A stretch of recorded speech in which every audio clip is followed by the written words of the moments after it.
All right. What is up, everybody? Welcome back to another rendition of LBLCS Finals. Tonight we have got the Owners Division, their grand finals. Of course, this is Less Force leading us off, and tonight we've got a bit of a Money Moves reunion here on the cast. Joined with me, longtime teammate, longtime friend Zodiac. How are we doing tonight? Hello. I am doing wonderful. It is great to be back in the caster's booth. Excited to do my, I don't want to say annual because it's not per year, but like season annual finals cast, and before I disappear back into the night. Like Batman. Exactly, like Batman. I'm like the Batman of the casters and streamers in low LCS. Yeah, interesting to notice that there wasn't a ping in stream announcements, which has me a little curious. What's why it didn't go? Why maybe ping cord's broken? That's okay. The people will trickle in as they come through.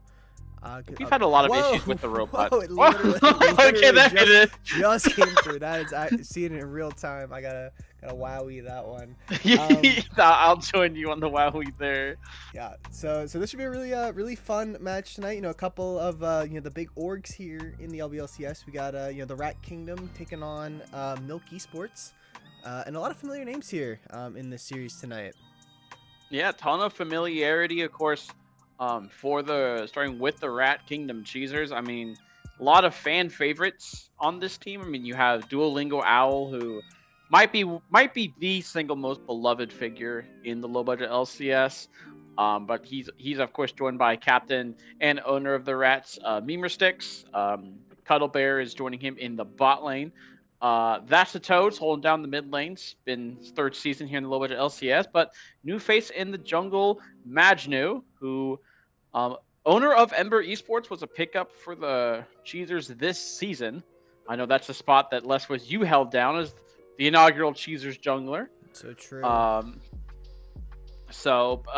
on the other side for GoatMilk, Jeeves the Rat, formerly known as Jeeves the Ninja, captains the team with him. Resurrection, who I think's been around a lot of places. I remember seeing Resurrection around. I don't know where he started at, but I know he always started here. And then we followed up with Vengeful, Shady FM, and then the mid laner's name is escaping me. I know he's not here. I think there's a little bit of an issue of him being missing in action right now. So we'll hope that they're able to find him and we can get the finals underway. Right, and with it, of course, being a best of 5, we were talking about it beforehand.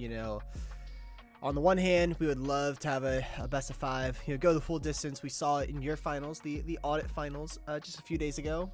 But, as the casters, everyone who's listening to me cast knows how the stance goes. Once we get to game 3, my voice is going to be pretty much shot. And then if it goes to game 5, like there'll be nothing left. So we'll see how that goes. Like you said, we're waiting on one player to pull up. Maybe in some traffic, who knows? We're just the casters, here to vamp a little bit. We got Bjergsen supporting GoatMilk in the chat, while we got Chasey BB, a rat, a rat alum in the chat supporting the boys. Yep. Of course, elephant in the room for this broadcast. We go on. So the cast is going to be impartial. However, it is important to note that one of us is, there's a lot of vetted interest on the Rat Kingdom organization on this broadcast tonight. Obviously, I am on the Rat Kingdom Cheezers. Zodiac, plays one of the founders of the Rat Kingdom. Just won the finals for TRK Rock Bottom, back-to-back champions. Not a brag, but yep. No 6-hour banger. No, so that being said, I've played in a 6-hour banger, and I've casted 6-hour bangers. I would much rather cast a 6-hour banger than play. Oh, it's just too stressful. It's just it's way too stressful. I was telling people that game 5 was the single most stressful game of my life, because like the problem was nothing was happening, and there was a smolder on the other side. The ticking time bomb. Yeah, so I'm like, oh, shit. But hey, we pulled it out. But no, I mean, yes, there is a lot of vetted interest between both of us, but again, we're friends with a lot of people, not only from the Rats, but from Milk as well. I mean, I think both me and Let's Sports have a really good relationship with their owner, Vega. So it's like no one can lose, right? Like, even if, Milky Sports wins, hey, Vega and his guys get a chip, and, that's always good. Yeah, absolutely. I will say, as someone who's played in the LBLCS since season 7, so we're coming up on a full double digits Unk of status, Unk dude. status Oh in the LBLCS. It would be cool, even if it is a bench championship, to finally have one of those roles in the server. It's one of the ones that I could give myself, but that's kind of lame. You got to earn it, right? You could be like a dingus, right? And You like could be give like yourself every have goal. things and just have every single role and then lose them all and then get them right back. But and to be fair, I did play one series this season. I had to sub in on an emergency basis, and we're kind of in our like retired hiatus status right now. But we clutched up the 2-1 win. I think that was against Boom. What up? Okay. So I contributed. To I the did. season, then. I contributed to us getting here today. I think I saw that GoatMilk were the 2nd seed heading into playoffs, and then Yes, TRK were the 4th seed.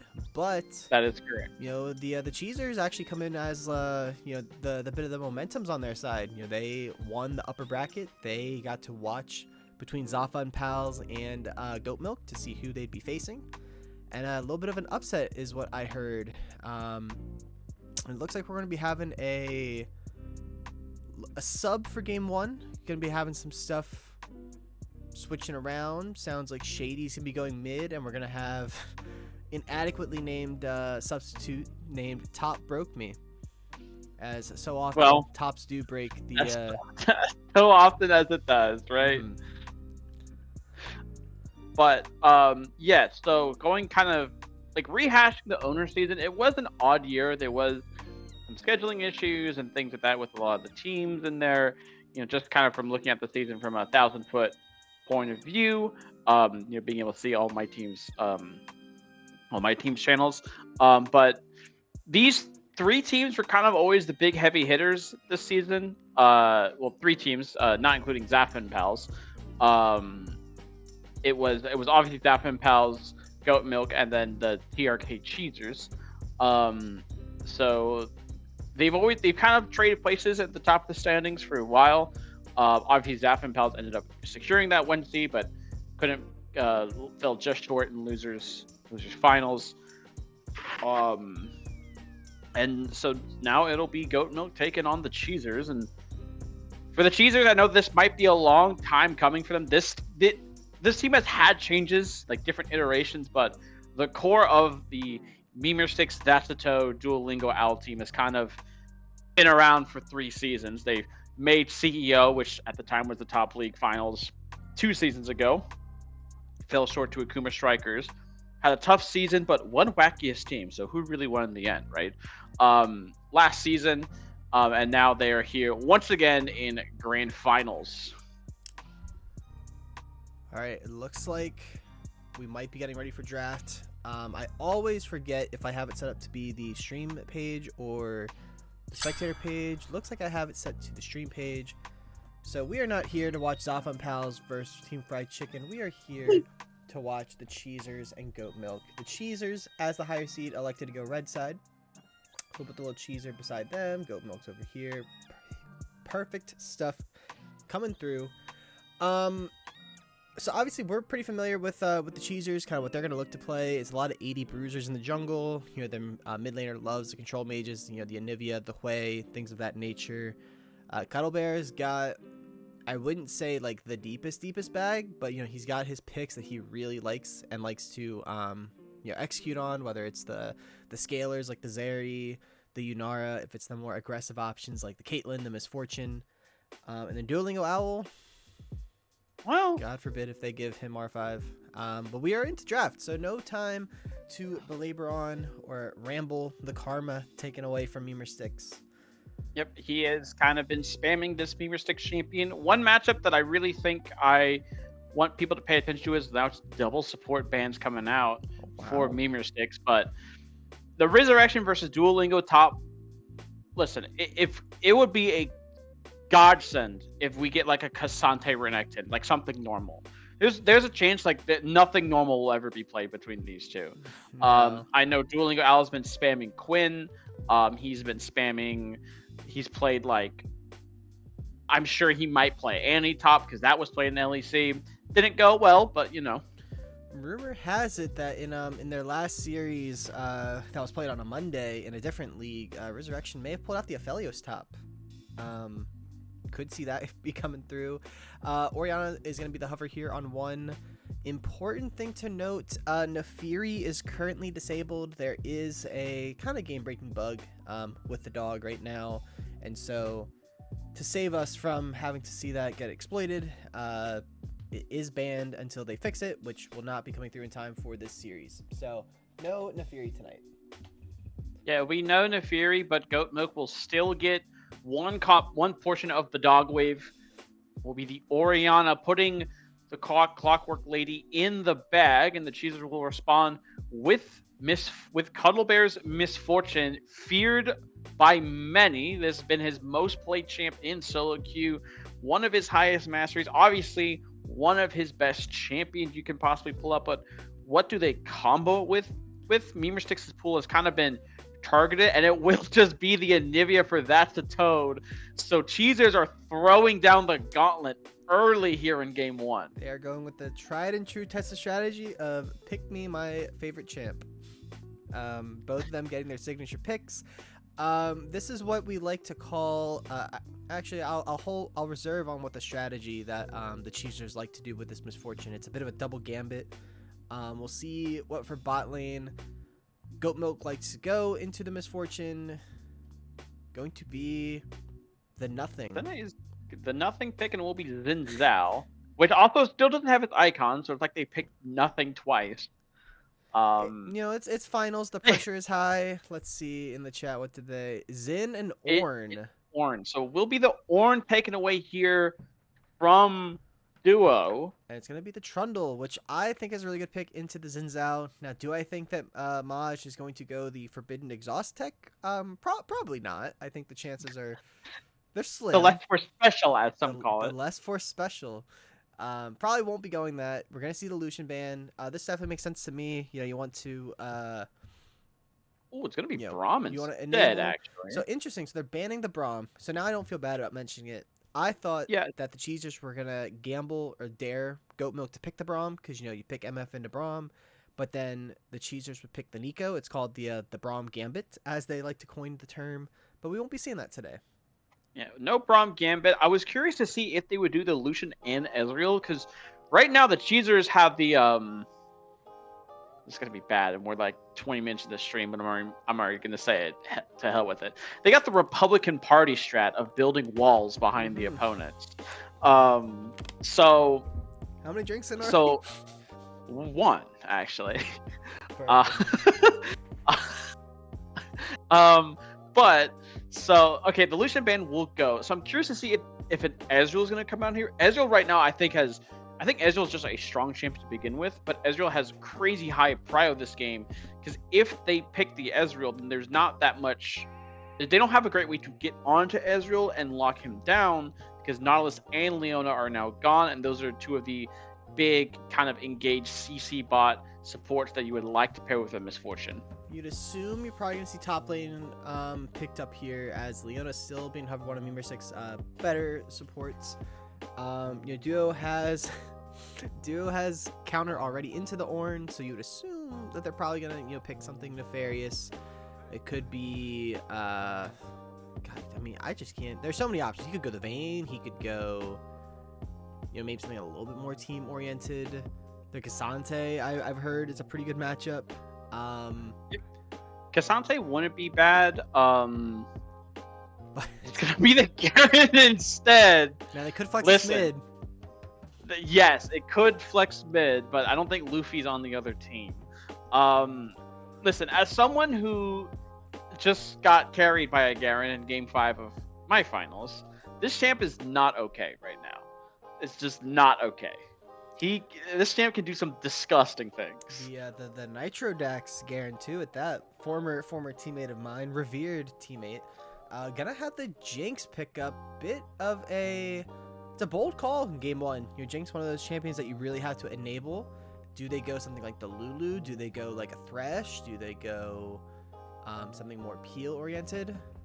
It's gonna be. Is this Ornn bot?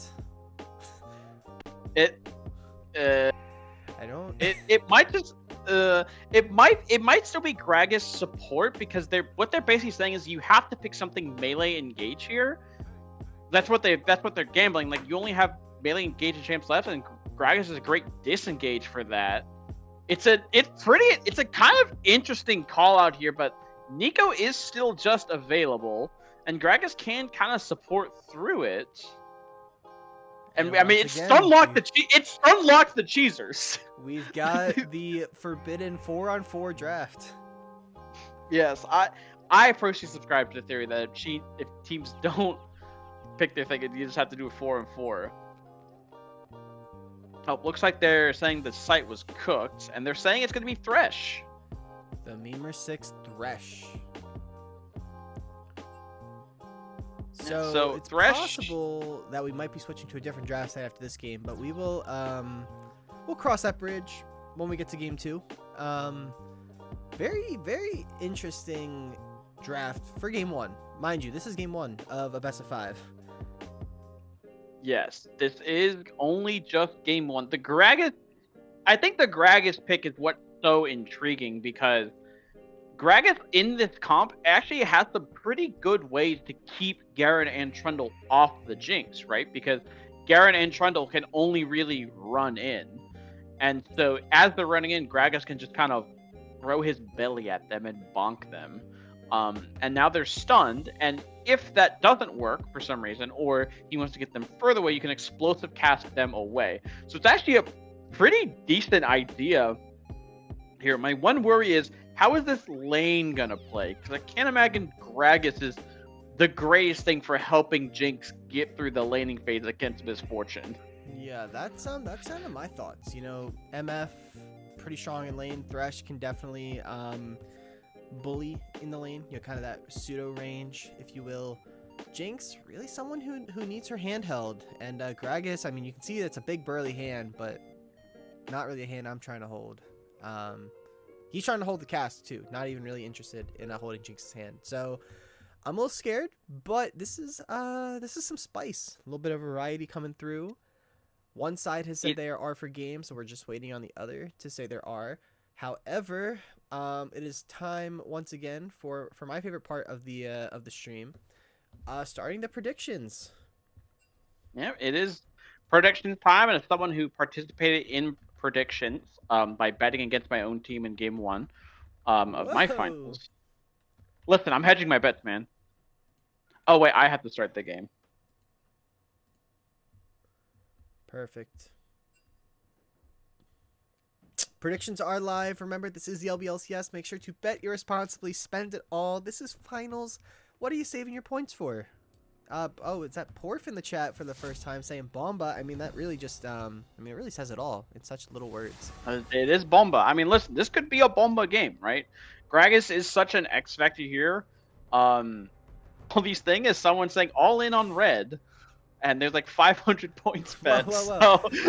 a bankroll has to start somewhere. We do not wallet shame here at the low budget LCS. We shame not emptying the wallet. That is true. Yeah, Go ahead. I was gonna say, I think that one of the things that is so interesting about GoatMilk's comp that could honestly, it could like be really good against the Cheezers, but it could also be anti-synergy for themselves, and people in chat have been talking about it, is that Gragas, Ori, and Xin are all anti-synergy with each other. Ori wants to pull people in, Gragas wants to blast people away, Zinzao wants to knock people away. So it's like an actual bouncy cows comp, because like Zinzao, you could technically, if you were synergized enough, Gragas blast someone away, Zinzao that ulti them back into the Gragas, Ori shockwave them further in, and then Gragas bonk them with your E. Think of it like a Venn diagram is what I'm picturing. Yes, it is like it's a Venn diagram. You Venn diagram them into the middle, which is the Ori bomb. Exactly. And And this is all for so that way the Jinx can actually free hit. However, my one worry is that they're going to be trying to kite away the Garen and Trundle running at them, and then an Anivia wall and Trundle wall are going to be put up behind them. So there's nowhere to run. Think carefully, my friend. Yeah, I think I don't know, the comp from blue side is so conventional up until this Gragas, and it's really just a wild card because again, we have a sub, and maybe this is them kind of they're YOLOing it a bit in game number one, as their normal mid laner is not here at the moment. Said, give me Gragas, and you know they have confidence in their support, their sub, that this is what's gonna get the best performance out of them in this crunch situation. I mean, imagine having to sub in, and it's game one of finals, by the way. Yeah, imagine having to do that like last second too. Like your nerves have to be like running up. You're already nervous. It's game one, and then you have to sub out your mid laner and find a new one and like move your lineup around. So it could be an unfortunate situation, but listen, GoatMilk is here for a reason, right? They still have some really good players in some really important spots, and it's just a matter of, hey, it's next man up. Like we move Shady mid, we get the top broke me support, right? Next man up.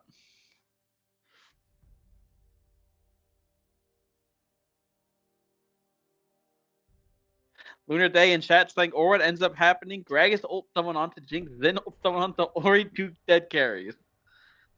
That is I would not doubt if we see that tonight, at least once.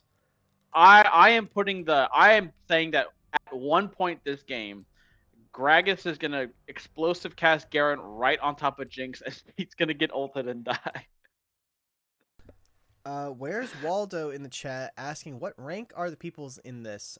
So LBLCS has a ton of different leagues that we run, you know, ranging from all different kinds of ranks. This is the Owners League, which is actually our highest tier. I would say on average, this is going to be your like, I think pretty much everyone in this game is like high diamond to low master, kind of on the lower end, and then yeah, I think there's, you know, like an 800 LP player here. So these are the big boys essentially. Well, that's what they tell us. That is what they tell us. Sometimes you'll get like the most serious drafts and like serious gameplay in like Econ, which is like our gold average league, and then you'll just get some absolute nonsensical goofiness in Owners. And that's the beauty of it all, really. I mean, the econ games, ton of fun to watch. There's fun in all of our various leagues. Who's playing the Fat Man support? Not Memer6, Coach Pizza. Not Memer6.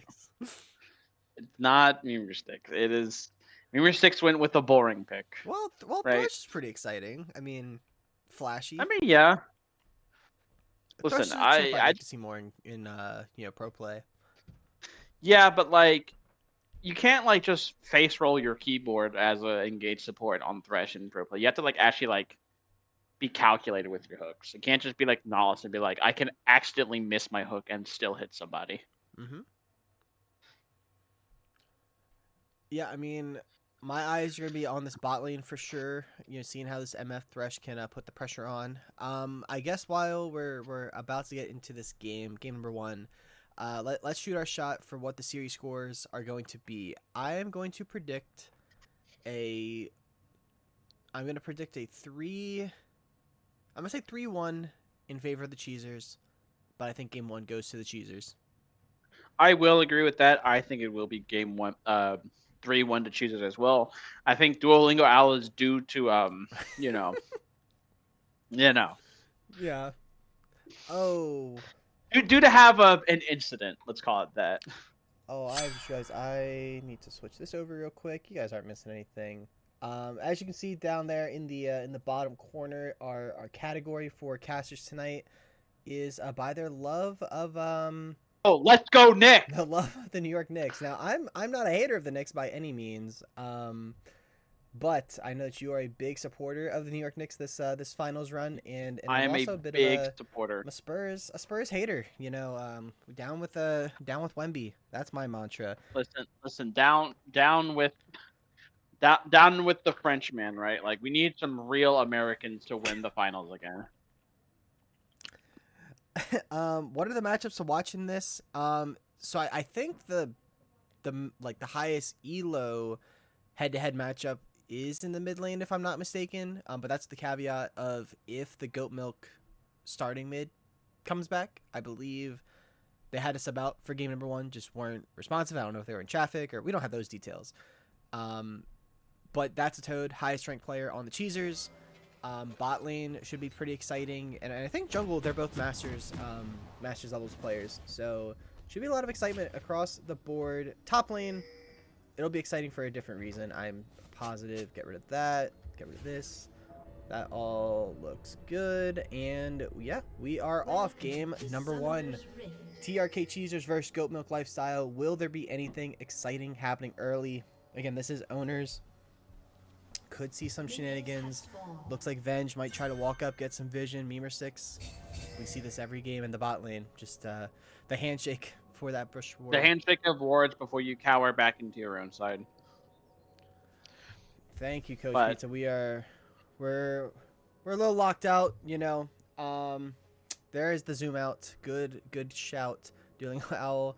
Now you could see some ridiculous activity coming out from Duo. I mean, look, just Duolingo Owl for everything he's worth. He's down for some tomfoolery. Absolutely. I would not be surprised if Duo walks in to the enemy jungle at level 1 at some point to just try and solo kill him. Now it is Gragas with Comet, so he is opting more for like lane dominance with the Qs. So I think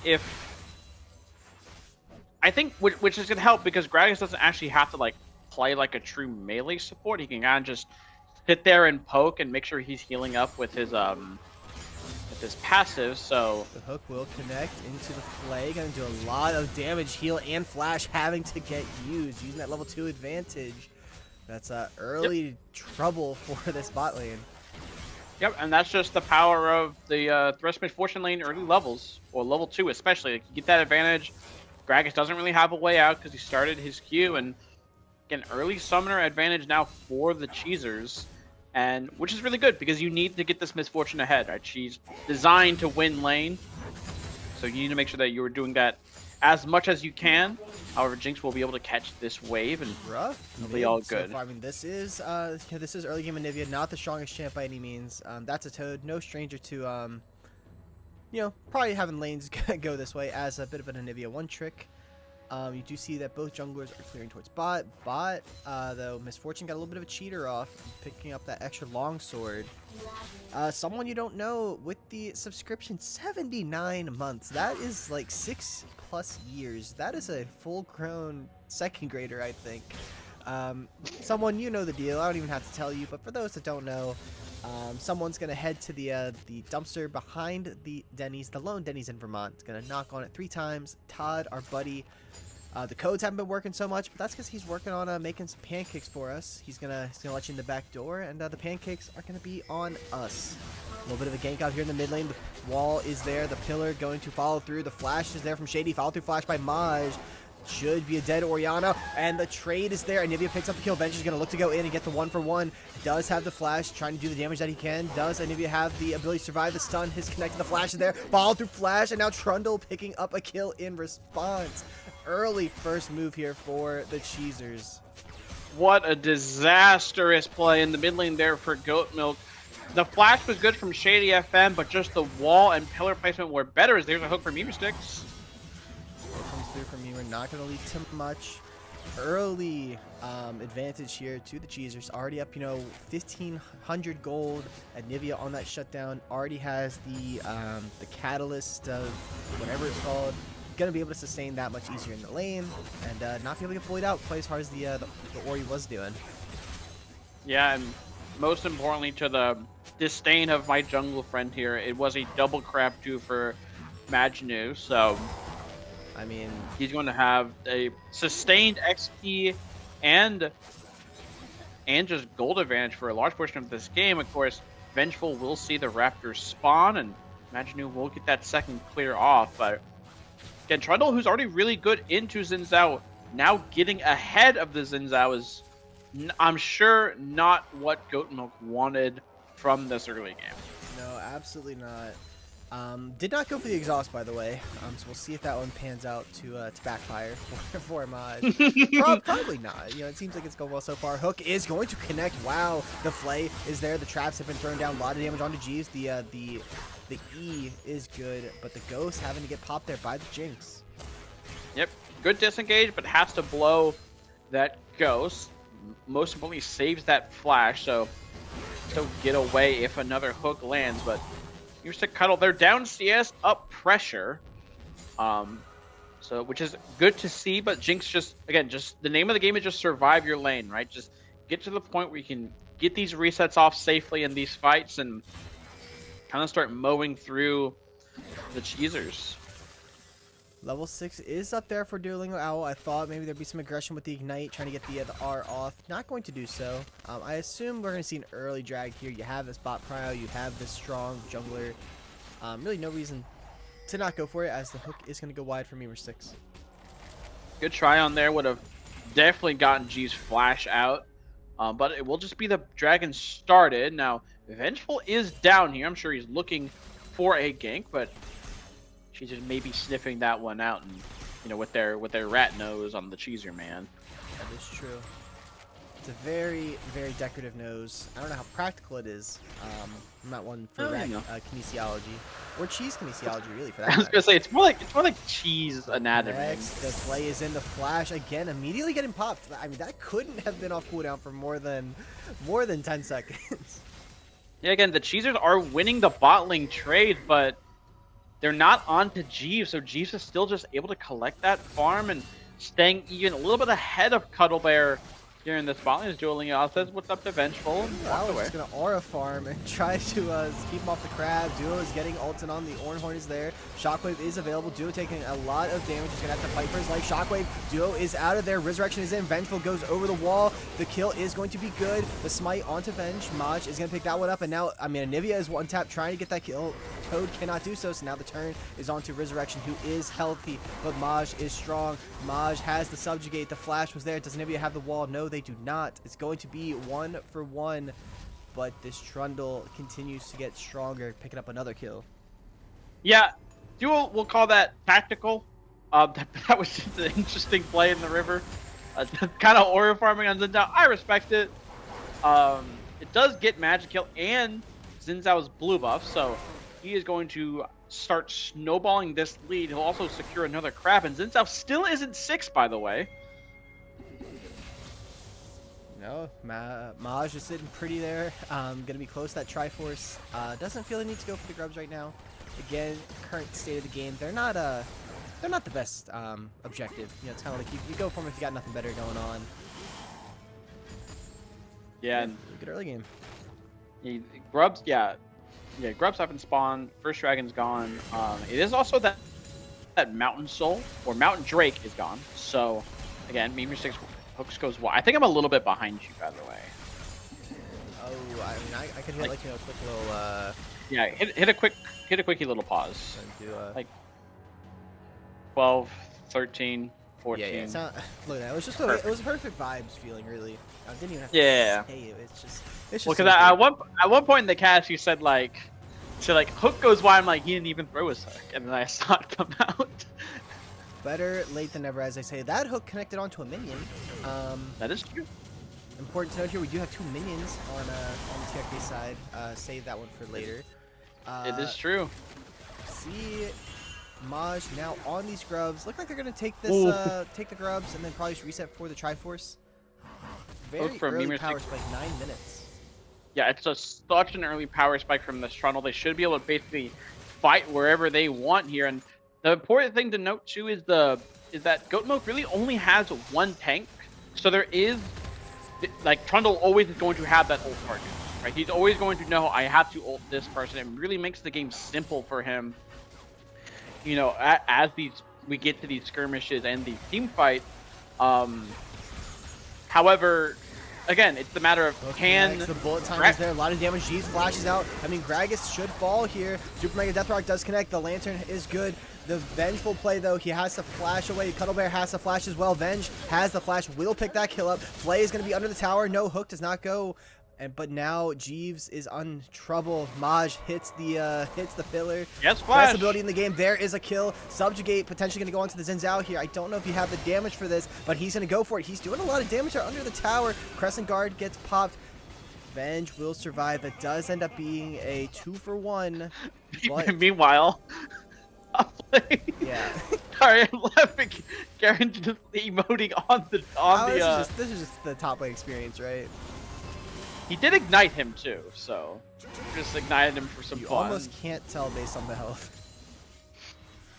It is true, but it's a great fight there initially from the Cheezers to get that first kill as Duolingo. Oh, He's gonna keep trading into his Earth. He does have his ulti. Gets popped. Brittle proc is going to get dodged out with the E, not able to be avoided. No flash There's on a Brittle Garen. proc. Does Garen have the shield? Does he have the survivability? For now, he does. One more auto would One do more it. Q. Can he hit the Q? The fadeaway not going to connect, and Duo is out of there by the skin of his teeth. Unfortunate that Resurrection couldn't get that kill. Would have been massive for them, and Shady FM's gonna a little bit of that. Shockwave comes out. Nothing. I'm just gonna take a chunk of that's a total. Probably gonna make him just push this next wave out and reset. But Garen living there is just really unfortunate because I'm sure if Ornn had gotten that kill, there's not a lot of. I mean, obviously you have the Trundle to kind of like help with the tank busting, but there's not amazing tank busting carries on the side of the Cheezers. So any way this Ornn can kind of get an additional influx of gold is going to be massive for him. I will say Ornn, has been doing pretty well here. I mean, not good. Hook into the bullet time. There's no flash on the Jinx. The cask should kill Memer Sticks. Lantern gonna save him for now, but the trade kill will be there. It is a solo though for the Gragas. So I think 1-for-1 you for sure take that. If you're the Cheezers, Maj going to walk up, figure out some vision. But I was gonna say, Ornn in a pretty decent spot right now. You're down a little bit of CS, which is expected. You're maintaining the XP. You're not super far behind. And Garen hasn't. You're really surviving. blown the game up. You're surviving essentially. As Shady's going to take a lot of damage here from that to Toad. He's still sitting in the Nifty ulti. One more E takes a lot of damage, but we'll be able to walk it out. But now we're starting to see the struggle though, panning down to the other side lane in this bot lane is Gragas has to be in range of Misfortune to cancel that ulti, but Cuddle Bear just stands just far enough back that explosive cast can't cancel it, and it's another kill. And this Jinx is, yes, she has her one item, and yes, she's still even in farm, but Misfortune now at least 500 gold up. The Barry's gonna save the back. That's aura right there. That is that's a worth it. That's a worth summoner spell usage. That's absolutely worth it. Vengeful. Oh, he's pinned! He's pinned against the wall. Ornhorn is there. Shockwave, Toad, flash away from Maj, taking a lot of damage.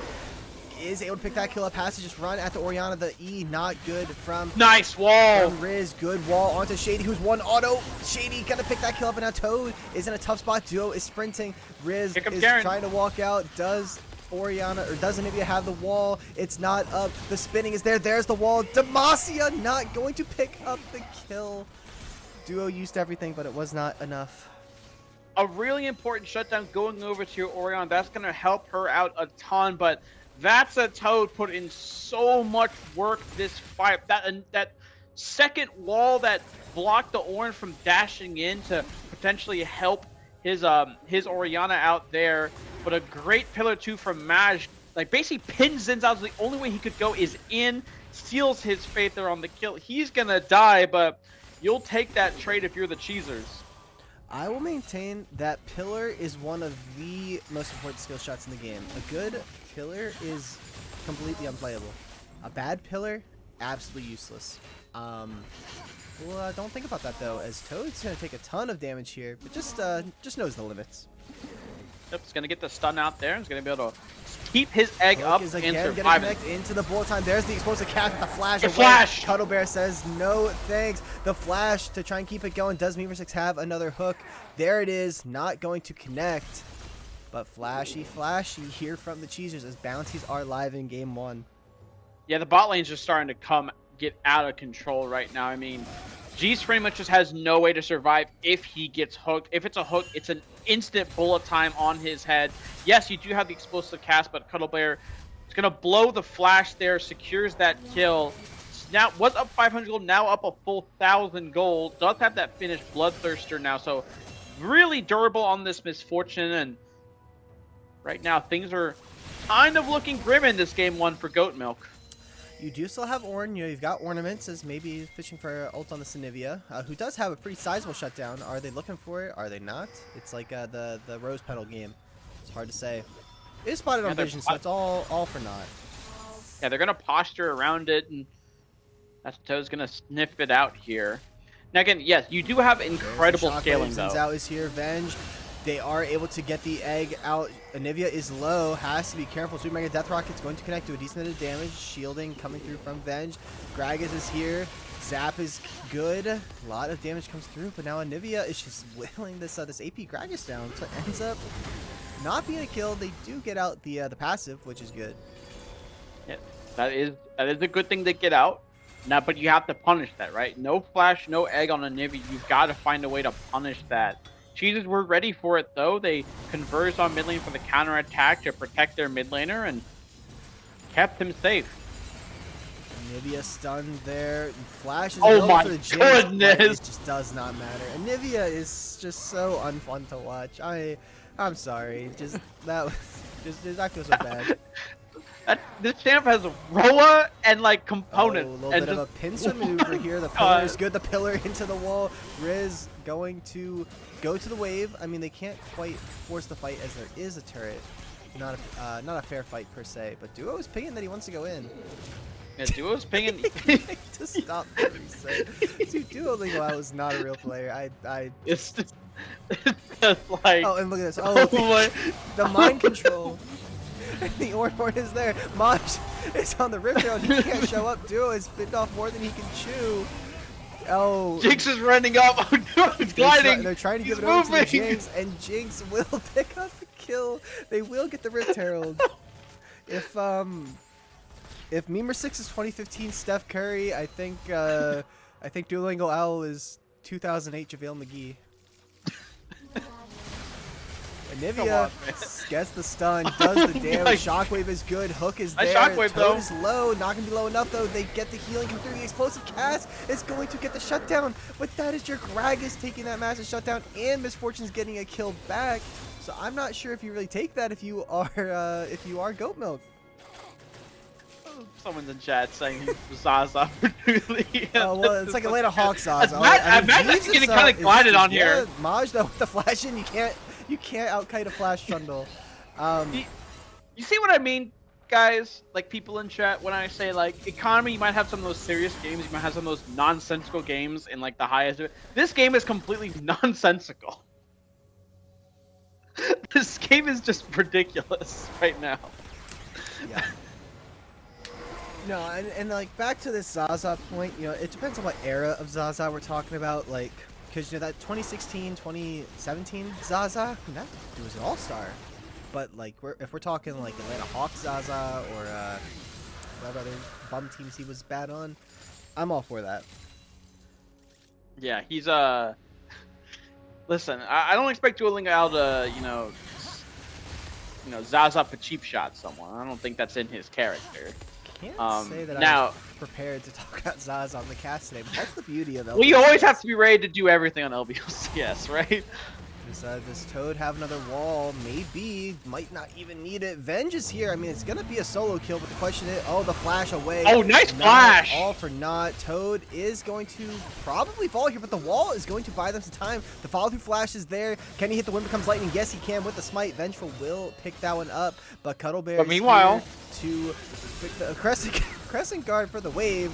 Trying to pick up just whatever he can. Cuddle Bear gonna pick that one up, and now we're back to the bot side where Duo is doing back in the shockwave but with the Q. He's too fast. Oh no! Where is he going? The flash to deny Jinx the kill, but the super mega death rocket.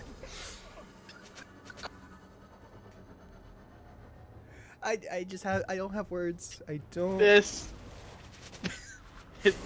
this is LBLCS. I need that like last 30 seconds of gameplay clip. This is low budget LCS. The more I'm watching, the more that Garen just is a Duolingo Owl champion. Like these last two sequences have really summed it up. And like they're able to like the Cheezers are able to get these cross maps, but they're trading stuff for it, right? It's like yes, you're trading the Garen, but your cross map is you're getting a kill, but you're also dying, right? So you're still getting ahead because I think Maj is the biggest winner in all this, just kind of going through and clearing all the jungle camps of Vengeful, but like it's not in the Cheezers MO to play a clean game. That's just a given. This is a team that in so many times is just like down 1 million gold and then just have a miracle fight and win the game off of it. It's wild how many times that happens. The explosive cast not going to be coming through. The flash slam is going to connect, but there's nothing left. Just here. Explosive cast under the tower into the knockup on the wall. I mean, that was a good play there coming through from top. Broke me. That's Toad going to fall. Looks like it went over to the Thorn. Not exactly who you want the kill on. Bullet time. I mean, Jinx is in a lose-lose there. Going to take a ton of damage. Yeah, and listen, that you could say that's a Toad's egg got scrambled there from the Gregs. Sorry, Thresh is laughing as I say that. The silence is deafening. Yeah, my bad, chat. You know who would love that joke? Who would love that? Sammy Two-Slap, owner of the new org, Egg Gaming. As Duolingo Owl not running it down this time, but running in. Hook is good. There's no bullet time, but Duo is going to pick it up with the Demacian Justice. Jungler is down, and they could look to do a Baron on spawn here. Yeah, they could pull the Baron. You do have the Ornhorn if you are GoatMilk, and the Garen is not incredibly fast, especially if your Anivia is going to play on this bot lane. You don't have a lot of damage, but silly me, I forgot you have Trundle and Garen. This thing is going to melt. I mean, just look at the way he's spinning on that thing. So he is slow. Anivia is hunting their prey. Assassin Bird. Assassin Bird. I mean, a lot of damage does come through, but the wall, I mean, there's just nothing that Shady can do into this Anivia. Baron has been picked up on the other side of the map. They're now up to, I'm not great at math, but that looks to be about 8,000, 7.5k gold, somewhere in that ballpark. And Dragon's up in a minute. It's an 8,000 gold lead, and pretty much the entire gold lead, or a large chunk of it, is on Trundle and Anivia. These two have basically kind of ran the show early, getting that early 2v2, and the game just kind of snowballed from there.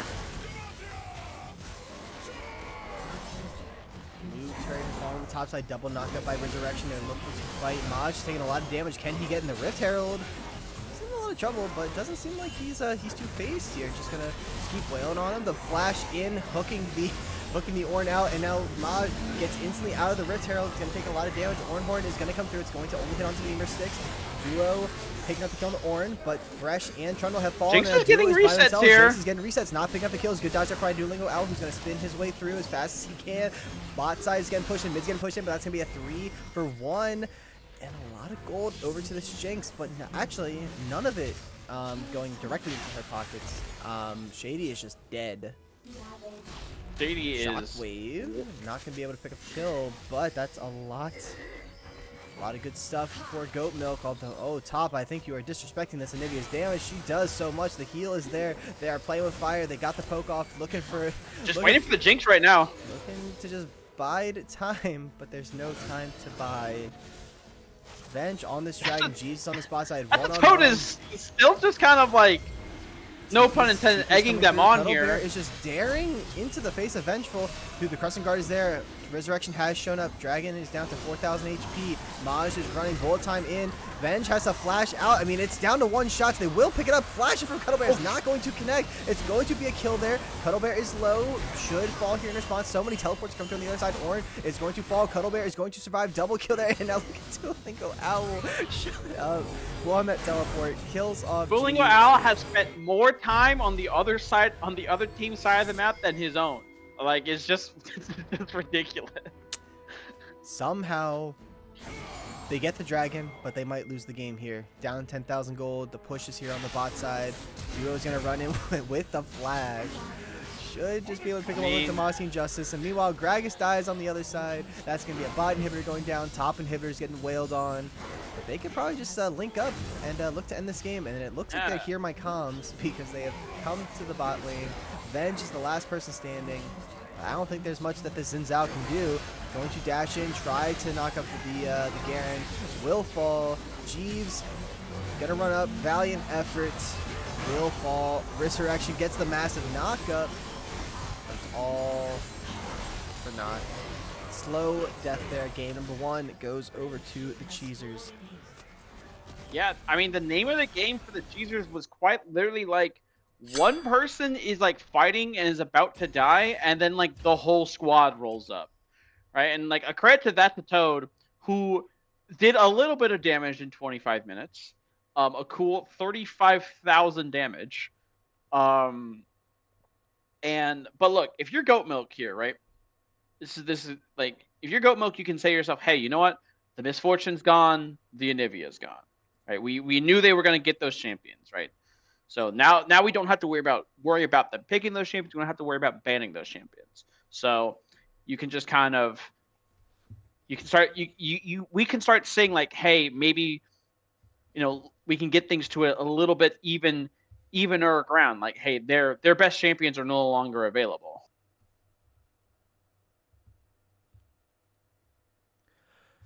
Yeah, it was yeah, it was quite a venture, really just from the get-go of that game. The momentum was on the side of the Cheezers, and they really never looked back. Duolingo Owl may have done some negative gaming on the top side, but it was all it was all very purposeful. Pickle Hater giving some bits over and saying that I'm assuming that's supposed to be Believe in Memer 6 and Cuddle Bear. And then Loki on a 45 a 45 watch streak. That is a lot of streams consecutively to watch. And you've got a caster compliment, it looks like. I do have a caster compliment from Mr. JCB. I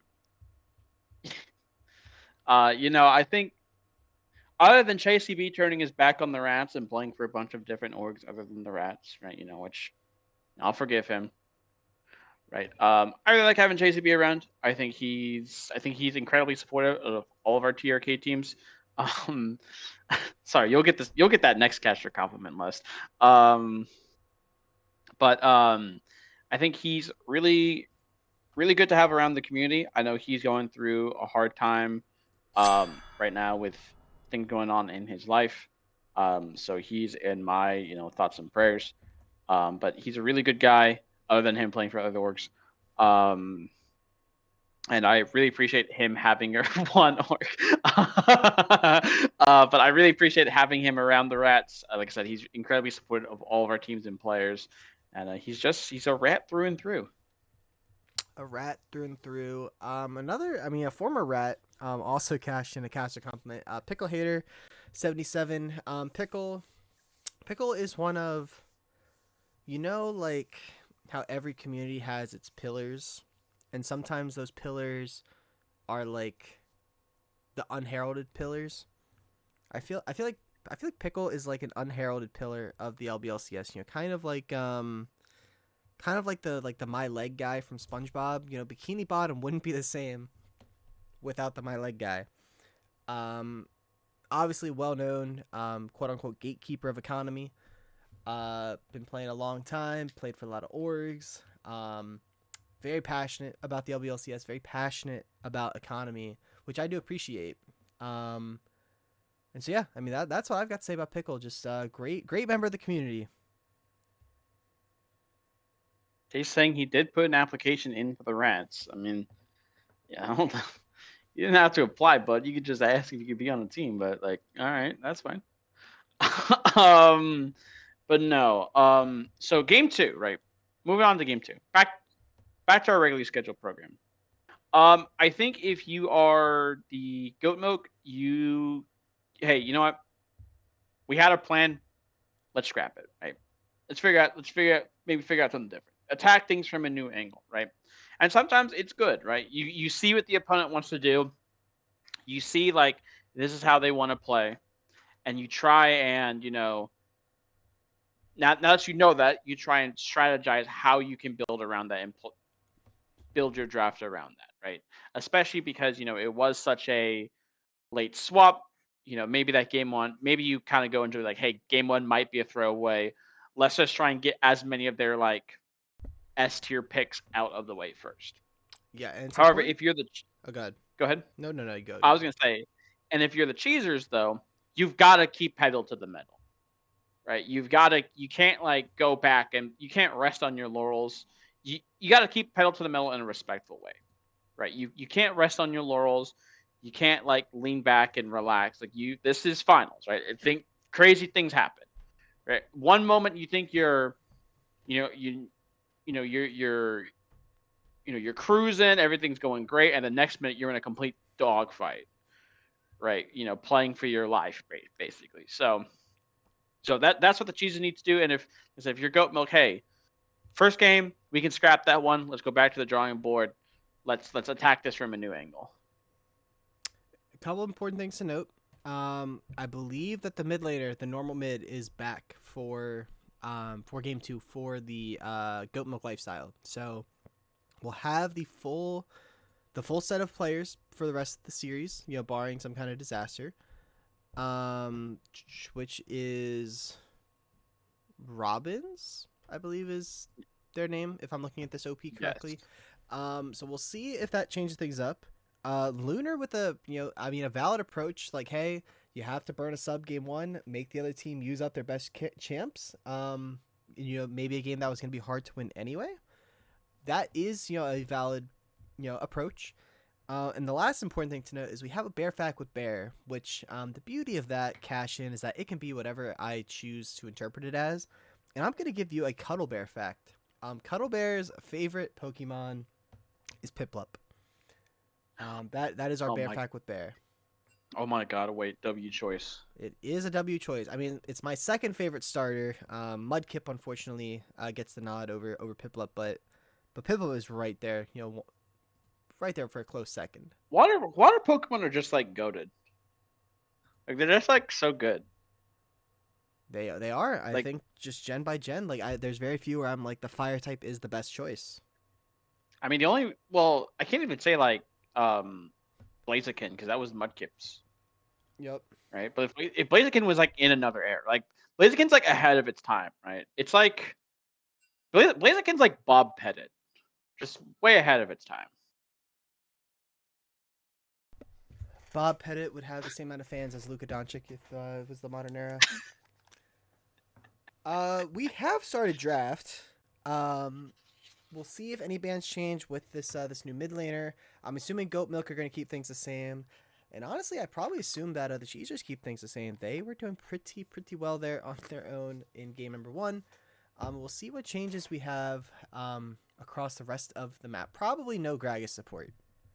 Now, kind of based on the pools that the thing plays, it looks like L. Robbins, basically his entire pool is still going to be up. The only kind of big thing that's gone is the Anivia. He'll still have his Yasuo, his Twisted Fate, and can also default back to things like a lot of control mains, Aurora, Victor, Syndra, Lissandra as well. It will be the Victor now taken away from GoatMilk, so it looks like they might want to take that Hui B1 away. So that kind of like alarms in the Cheezer's head could be going off. So you either give up the Senna, but it looks like they will give up Hui and try and maybe see what they can pick into it. Yeah, I mean, we saw them ban this Senna last game, so no major surprise here. Assuming that it comes through all the way, yes, it will. We'll see. Do they go that Hui that you mentioned? We saw them B1 last time, although that game it was the Oriana, which really just kind of never had a chance to get off the ground. Do they go something different here? So many options, such little time. The one thing I don't like is that this draft site doesn't give me the timer. Hui is going to be the hover, and Hui is going to be that lock-in. Yeah, it will be the Hui locked in. Kind of saw that coming when they took away the Victor, so What will the Cheetahs opt for? You could see Ziggs. I know that's Tota's really, really been liking the Ziggs. You can still Syndra here if you want. That matchup is kind of hard for Syndra, but if you land your EQs, you can kind of dominate this matchup as Syndra. Um, it will be the Ziggs, so just matching artillery with artillery, and Ziggs is one of the, if it gets rolling and if you enter flow state with your skill shots, Ziggs is one of the single most annoying champions to deal with. Especially they could, maybe look to build the Jarvan, put the yeah, That is true. there's an analogy that was alluded to earlier that I don't necessarily Listen, there. was I wrong though, based on how that game went? No, you sure weren't, and they're keeping that identity here. Jarvan has walls. Yep. The Jarvan is gonna be locked in here, so immediate pressure now on L. Robbins in this laning phase because he has to make sure that he is cognizant of where Jarvan is or might need jungle assistance just to constantly hover him. Because if Jarvan and Ziggs kind of get their combos off and find these ganks, I mean, it's really hard for Hwei to play the game. And it will be the Pantheon now locked in for GoatMilk, most likely going to be the jungle for Vengeful. A very strong pick, has, of course, that global mobility. And the Ezreal now is going to be locked in for GoatMilk. So lots of artillery, lots of poke, and soften things up for the Pantheon just to scoop in and collect some kills. So I like what this approach that GoatMilk has right now. Yes. To be clear, like I do know that the bar is the timer, but there's no like actual like number on the timer. So like I can see it's like smaller, but it's like I don't have that exact sense of pressure. I think I like the Pantheon. It's pretty solid into the Jarvan. I do think if I'm going this artillery style with Ezreal with the Hwei, I would like to see like something really tanky in the support role. You need something to kind of create space as is a buzzword that we all love. Zeri though going to be the pickup for Cuddle Bear. Yeah, the Zeri here is really interesting because this is like more, I guess in this game, it's more of an all-in type of AD carry. Like you're going in with your Jarvan and just trying to like do as much nuke damage as you can with the Ziggs ulti and your ulti as well. And to be curious what they see. This Bard is going to be banned here from the Cheezers. I wonder if a Braum ban or a Braum pick is going to come next as well for the Cheezers, because I think Braum is really, really good for GoatMilk right here.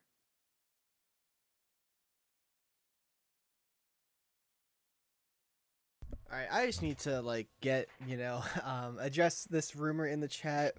You're never gonna catch me wearing sandals. I would be like, if anything, I would wear slides, but I'm a sneaker aficionado, or loafers.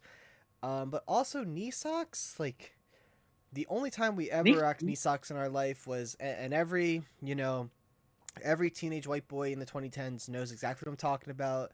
The Nike socks that had the little squares on the back. You know what I'm talking about, Zodiac. The Nike Elite socks with fairies. Oh yeah, yep. Those I would consider knee socks, but listen, you never lived until you begged your mom so you can get some Sperry's and Nike Elites and wear those in middle school. You never lived if you didn't do that. So it is going to be the Nico and Bard bans here for the Cheezers, and we two top lane bans targeted at Duolingo, the Gwen and the Aatrox. Interesting enough, no Braum ban. I wonder if they're gonna look at the Braum, or it could be Lulu. Zeri Lulu is still pretty good. Could see a Yumi. I don't know if Mirror 6 would stoop that low, but could still see a Yumi. He could. I believe it. It is going to be the Scion top lane. Oh, wow. So, saving support counter pick. I do like the strategy. Scion is a really big, beefy brick wall, though Resurrection has a very, very, very deep pool. So yeah, very eclectic. Could see, and I feel like it's Cassandra. Yeah, I feel like that would make the most sense. Although on my screen it's showing that red is picking. Is my draft just broken?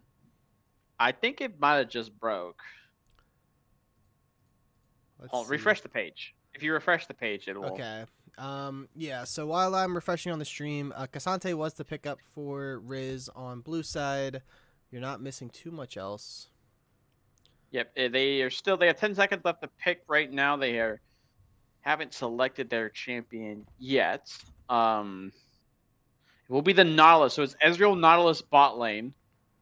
Here for GoatMilk. So a more aggressive bot lane, giving the Ezreal some level of priority, and it will just be the Braum here for Memersik. So Cheezers get a really, really good bot lane combination. It's not an enchanter that Zeri would like, but it's something. You have two champions that buy a lot of space for Zeri, keep people off of her. And the Ziggs as well. You have the Jarvan Ziggs synergy. You do have decent engage with the Scion ulti and the Jarvan flag and drag, and you do have really good long fight power with your Braum concussive blows. But I really like both these comps. The one thing that scares me if I'm the Cheezers comp, though, is this Hui. You must get this Hui behind. You cannot let him get rolling, because if he gets rolling, this Hui is going to do some damage. He was recently buffed. I believe, if I remember the patch notes correctly, yeah, I'm actually going to open the patch notes right now so I can remember. I believe, if I'm not mistaken, he was buffed. Yeah, he was buffed 4 times. They buffed his QQ damage, his QW damage, his QE slow, and they decreased the cooldown on his everything on his E. So he was actually buffed 6 times. So yeah, this Hui champion is pretty strong right now. Yeah, I think the side of the Cheezers have a bit of a tickle comp going on. You know, you got the Zeri who's gonna really tickle the Cassante, the Nautilus, the Ziggs who's gonna have to whittle down those health bars. Which also got a lot of beef on their side, which Ezreal and Hui are gonna have to tickle through. So that's like kind of what I'm noticing. I think Direct Cam is really gonna be interested in showing us this Cassante Scion matchup. Resurrection really likes the Cassante, so I'm sure there'll be some forbidden tech coming out here. But there could also be some, and I won't leak it on stream, but I will definitely say I knew this was coming when I see Duo's Scion build here. Okay, so now I'm like, you got me hooked, dude. I need to see this build. Angel saying Hui skin from money buff. Yes, that is true. Oh, also, this Hui skin is like low key broken. It's really hard to see some of the shit that's coming out. Like it's and his Q, he's like QQ, like the front facing forward going skill shot that just does damage. It feels like it comes out at like Mach 20. It feels like a fucking Jacob Mizorowski fastball. Like it's so crazy. Also, don't forget to do the gambling. Of course. Can't forget to do the gambling. Make sure once again to gamble irresponsibly. GoatMilk's over here. The Cheezers are over here. We'll give a 5 minutes, and we'll do that. Looks like, and these prod is always our. Never wait on me, because we gotta wait on you guys. You guys have the 3-minute spectator delay, and we're gonna sit here and yap about probably something stupid. You know, that's kind of par for the course. We're gonna have a lot more 5v5 team fights. I say this, and I'm sure I'll look down at my phone and look up, and Duolingo's triple proxying in their base at 8 minutes. Like, I'm sure that's gonna happen. And you know. But no, we should be in hopefully in for a lot closer of a game. Both teams actually have some pretty good scaling, although I would slightly favor the Cheezers. Hui does scale, but he doesn't scale like a monster. Same with Ezreal, and the Cheezers have this thing called Scion. Yeah, do I put the house on Cuddle Zeri? Now, this is not financial advice. But yes. Yes, you listen. If you always bet, make sure you always put down your mortgage. Because how else are you gonna make money if you're putting in like one unit at a time? Just think, if you put your mortgage down, right, and you win, then you can pay off your entire mortgage right there. I don't need more enemies. Think about it. And guess what? If you lose, then you just put another mortgage down, right? And then you win your mortgage back.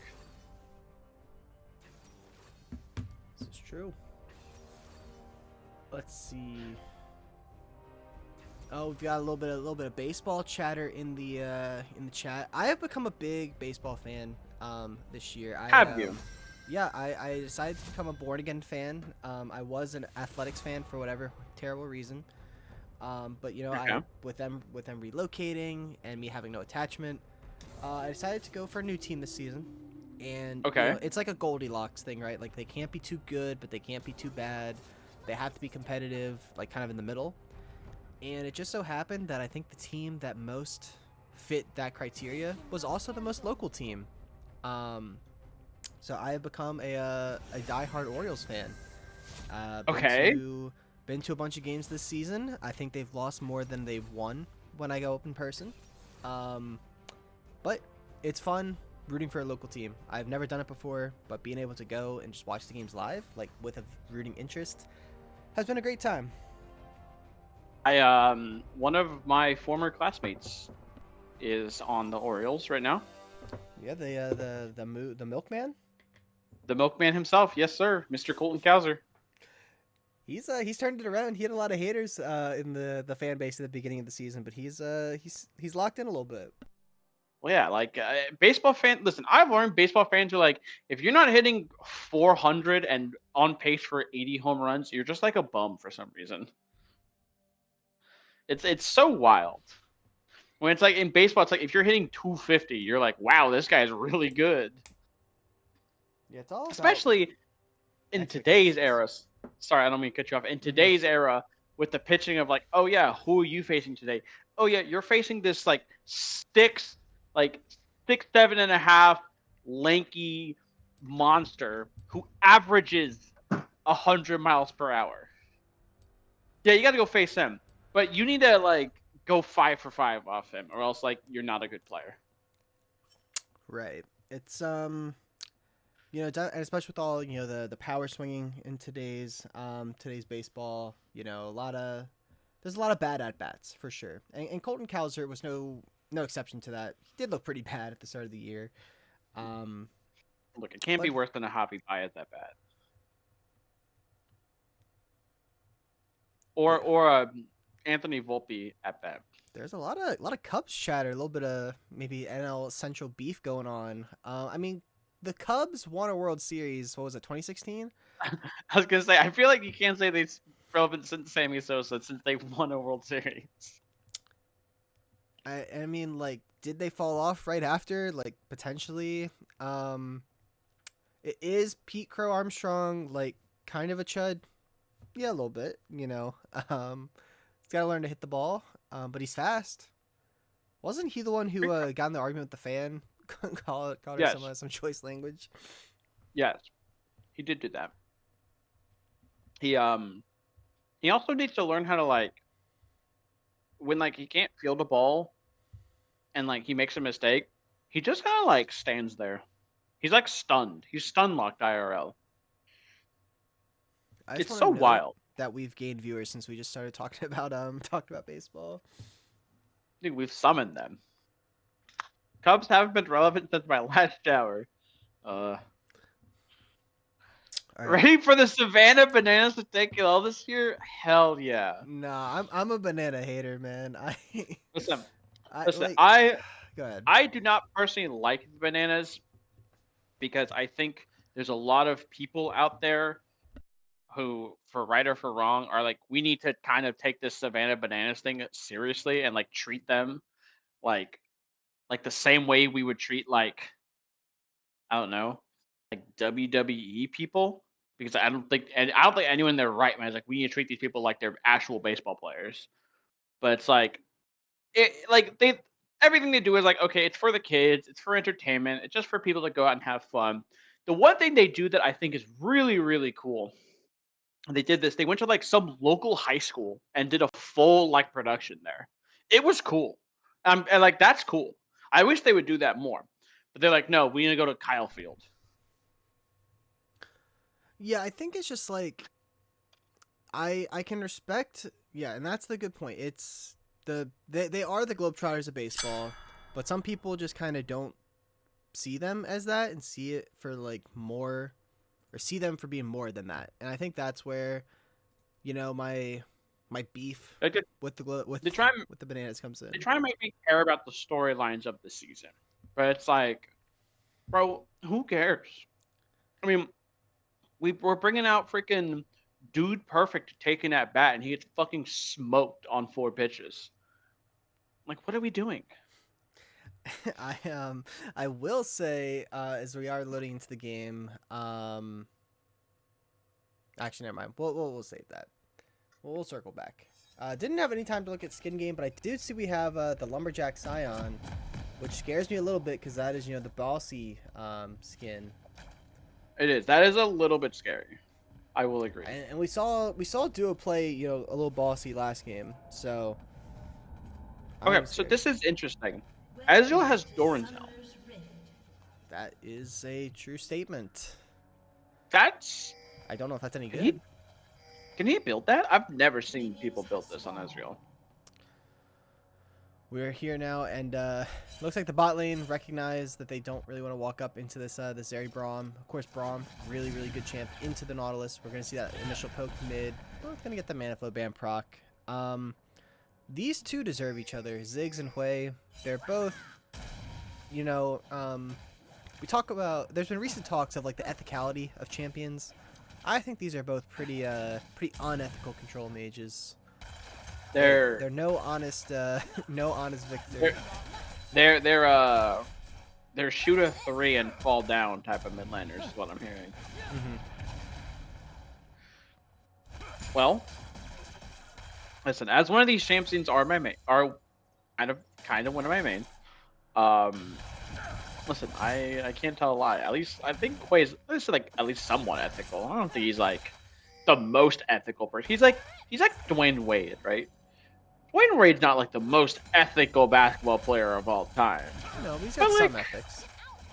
Yeah, he's got some morals. Interesting to note that it does look like Vengeful might be looking for a level 3 gank, or maybe some little bit of cheese going on. Started the Raptors and is going to 3 camp into either a reset or into a bot gank. We'll see if Shady looks to go for it. And they do have a ward on his blue buff, so they do know he is down here on this side of the map, or he is at least starting this side of the map. So Cuddle Bear and Memers takes back up a little bit, just going to drop a ward there, and no level 3 gank, so Vengeful will just take his reset and run back out to his top side. Coach Pizza, I literally did not play a single game of Mage bot lane this season. I don't know what you're talking about. I picked only ethical ADCs. I pulled out Draven. Like, I mean, come on, it doesn't get more ethical. Oh my god, Less Force Draven sounds so crazy. Dude, it was so crazy. We sent it, and it beat the best team in the league. Hey, don't ask what happened in game 3, but I blame Memers 6 for all that. As nothing too exciting happened here with the he ended up just going for the reset, got the early longsword, so has Exhibs doesn't count. Okay. Well, okay. I will agree that that range top is like the most unethical you can get, but it like ethics can change, and like there's a pendulum. But there's like some level of at least like funniness to some like the range top ones, right? So Shady's like in some trouble here, has a flash. Oh, so many flashes coming through the heal, gets popped. Memers 6 flashed in for the Q. It's not gonna be enough to get the kill though on Nautilus. No sums. And no sums used for Cuddle Bear though. Didn't want to blow the flash. Maj is gonna keep his flash, so still has the option to regank. No flash on Shady, but he will live. So, and not a bad start for the Cheezers here, but sorry, I lost my train of thought. What was I gonna say? We're talking about the ethicality of champions. That's right. Like, Oh yeah, I was gonna say like oh the range top lanes like in the LEC finals, like Mirrorwind's picking Annie top lane. extremely unethical. But Like sure, but it's funny. yeah, but similar vein, right? Well, actually, in that exact game, I believe Kennen was the lane opponent for the Annie. Kennen, typically fairly unethical, but playing into an Annie ends up being a pretty ethical pick. And like ethics can change, and that is what's so interesting about League of Legends. We're gonna see Riz is pretty low, but not really under any real threat to the Scion, who is somehow full HP. Yeah, he's again. This entire game is just seems a lot slower pace, which I think is good for both teams, right? Like, game one was kind of this cluster fuck of a game. I mean, Duolingo was on their side of the map for half the game. You know, there were kills galore, but now it's slowed down a little bit. It sure has. Now, Pantheon Vengeful is going to run into some trouble here, running out of space in the inventory to keep this build going. So might have to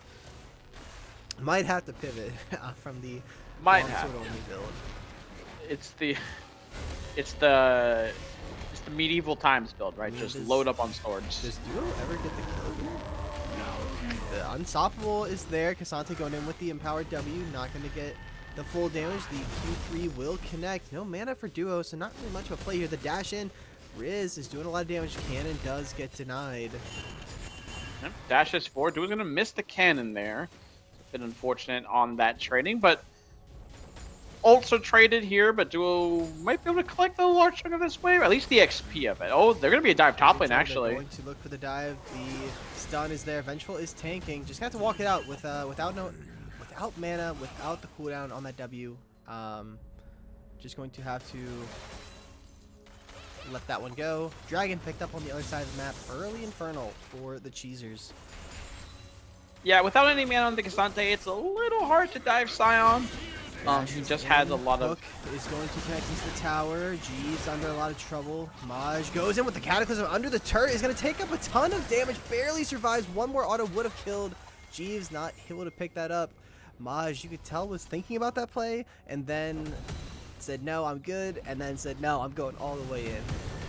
He had blood in his eyes. Blood in his eyes. End up being a trade of flashes. Not the worst for Jarvan. Jarvan Ezreal.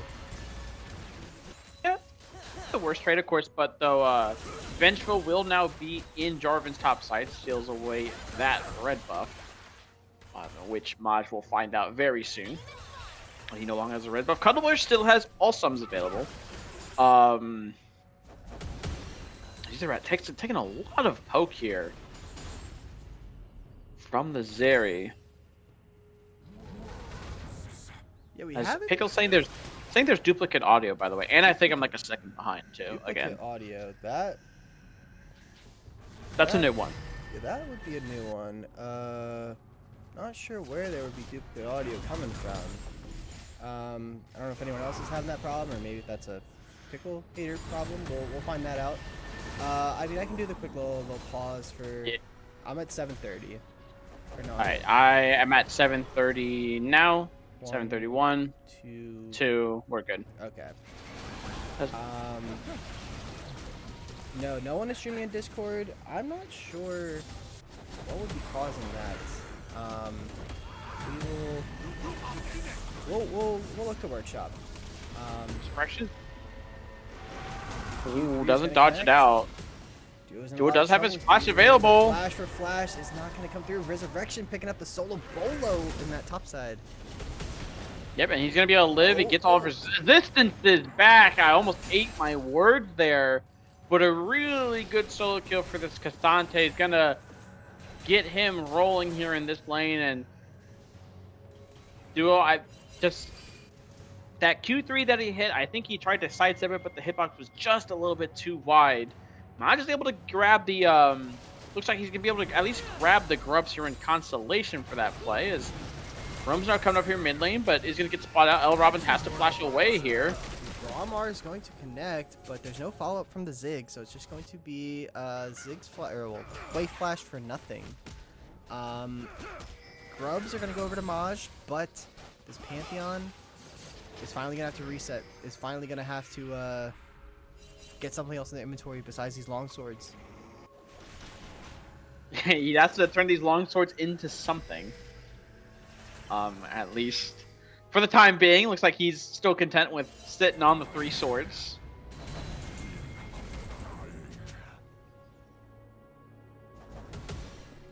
A little bit of a quieter game. Definitely not the same frantic pace we had last time. Only 1 kill, but it's a 1,000 gold lead to our GoatMilk this time. Yeah, and a lot of that is pretty much sitting on top side. I mean, there's a couple lands are 200 gold up, but that's evened out from the Zeri.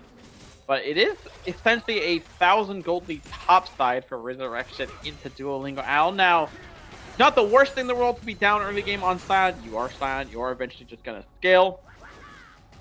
So, just needs to keep himself in the game, essentially, as he goes for a little bit of an proxy, but Resurrection will answer him in kind and get a proxy going himself.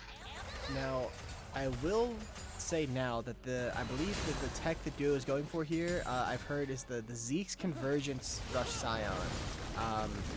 Oh! You hit them with the R, and then they just can't do anything. I played against it on Monday as an ADC, and it felt pretty terrible. Now the It's on the Q3 there. I mean, maybe Maj looks here. Q3 gets dodged away from Duo fishing, but Maj looks like he wants to reset for what you call it, Dragon, which is up in 15 seconds. Yep, and it will be important if the Cheezers can get the Dragon stacking going off on here, because even if you have a top side that's not doing too well, right? If you're able to get that, hold on, hooks are gonna land here from Shady. Connect, does use it all. It's gonna knock up the Zeri. The Grand Starfall is there from the Pantheon. Pantheon goes in, has to immediately flash move. Venge. Cataclysm! The Cataclysm, 2 men are in. Venge is stuck. Nowhere for the Pantheon to go. Can they give it over to the Zeri? Yes, they can. Maj maybe looking for another Flagging Dragon on top of G. He does have Summoners, does have the E, doesn't use them. Double kill over to the Zeri. Great counter gank coming through. Yeah, and just a textbook counter gank there from Maj. Vengeful flashes in, tries to, get that kill locked down. Would have guaranteed to secure them drag, but it's turned on its head. Cheezers pick up a couple kills, both of them onto the Zeri. He's going to be feeling great as we head into the mid game. Yeah, I mean, this top lane is just looking tougher and tougher for Duolingo Owl. Still no item for that Cassante, but I can't imagine it gets any easier. Has that Sheen, has a lot of, I would call this a garage sale type of inventory here for Resurrection. They're... Oh my goodness. Memersticks and Cuddle Bear. The dogs were sniffing them out, and Jeeves and Shady, but able to just get away from that. Gold is now about a 500 gold lead for the Cheezers, probably entirely on that bot side. Really haven't seen much of this mid lane, which is probably for the best. Nobody really wants to see, Ziggs versus Way. It's pretty boring. I will say, underrated thing that we haven't really talked about, Ziggs does have those 3 grubs, and wild grubs aren't like the most exciting objective at this point. Oh, Duo really did just like pull out. Listen, he hurt. I know you had that in. Whoa. But no, Ziggs with grubs is really quite good. I imagine that's still the case. So a little bit of a solid prize there. You see Maj going for the reset. Cassante trying to get that flip through. Not going to connect.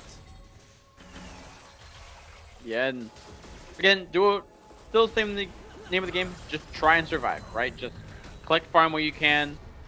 Just don't let the Cassante get any more fed. Cassante's gonna use the all out, but now just gonna skedaddle. Oh, good interrupt there. Q3 not there anymore for Resurrection. Does hit another Q, but he should survive.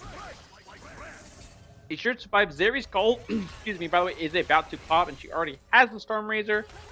So, now, like I said, the gold is basically dead even.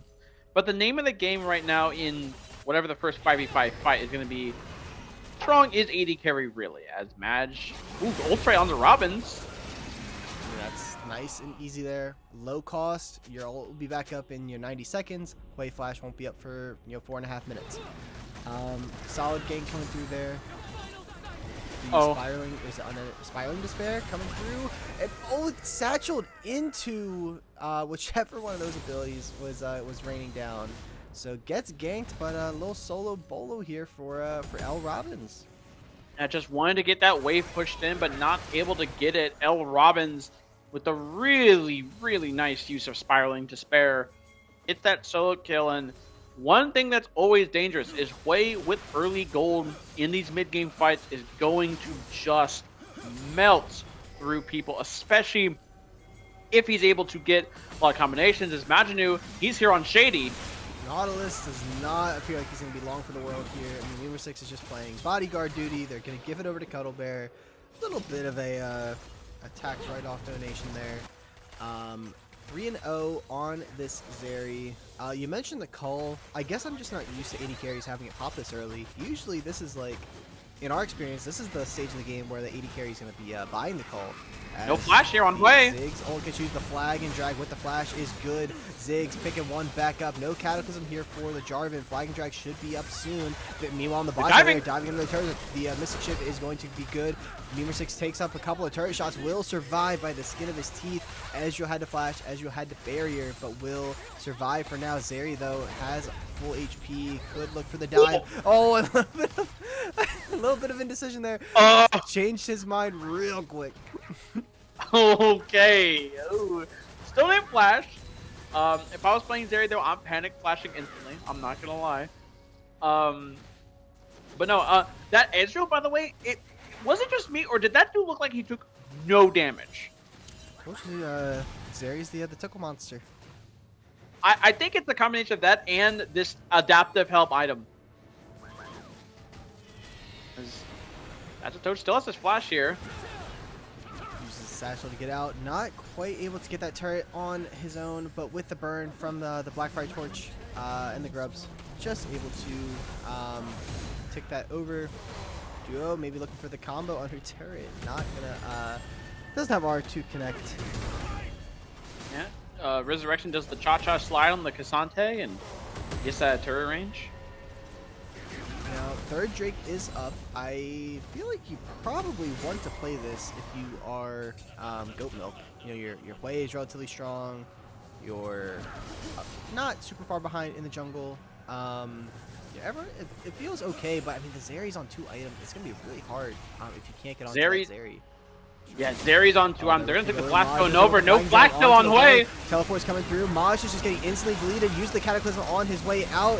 I mean, the shutdown is good. Nautilus is peeling off Cuddlebear, who is full HP, who is going crazy. Has to flash away. Goes back in. Dashes in on top of the Pantheon. Cuddlebear, not sure you want to be there, but maybe this is exactly where he wants to be from. Hits the concussive, the ultimate Glacial Fissure, whichever one that is. Triple kill here for Toad. Cuddlebear picks one up. Meanwhile, the teleport from Riz got interrupted by Sion, who looks like he flashed in to stop that teleport. Gets ulted by the Cassante. Cassante should be able to pick up a solo kill here. No, the ultimate's going to get him out. And just like that, it looked good for GoatMilk, but it ends up disastrous. 4 for 1. It looked so good at the start as that's a Toad. Nice dodge out on the hook there, but it looked so good. Like, Maj went in, but there was no follow-up damage from the Zeri, so he gets instantly nuked. But they used all their cooldowns to kill the Jarvan, so they had nothing left for Zeri. Zeri was able to flash away, or at least get away from the snare as long as possible. Thought they almost killed themselves jumping in, as Memer6 is now potentially caught here. I'll just throw the shield up.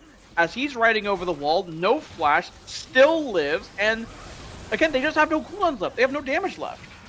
Now, it does look like, you know, the downside to Toad pushing in that next wave and getting some turret damage off is that they are going to give up this dragon, so not going to be able to keep working towards that Cloud Soul, but when you're up, you know, 4,000 gold, your Sion has really kind of neutralized buzzword of the day up there in the top lane. It feels really good for these carries, the Ziggs, the Zeri. You've got these 3 meatballs to kind of protect. And and Cuddlebear is no longer Cuddlebear. They are simply the Hump.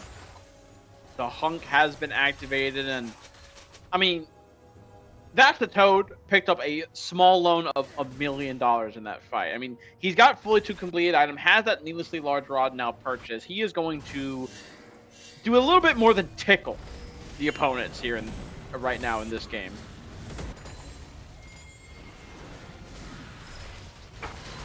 As Robin's going to jump right on him. That's a big shutdown. The death bomb is going to be there.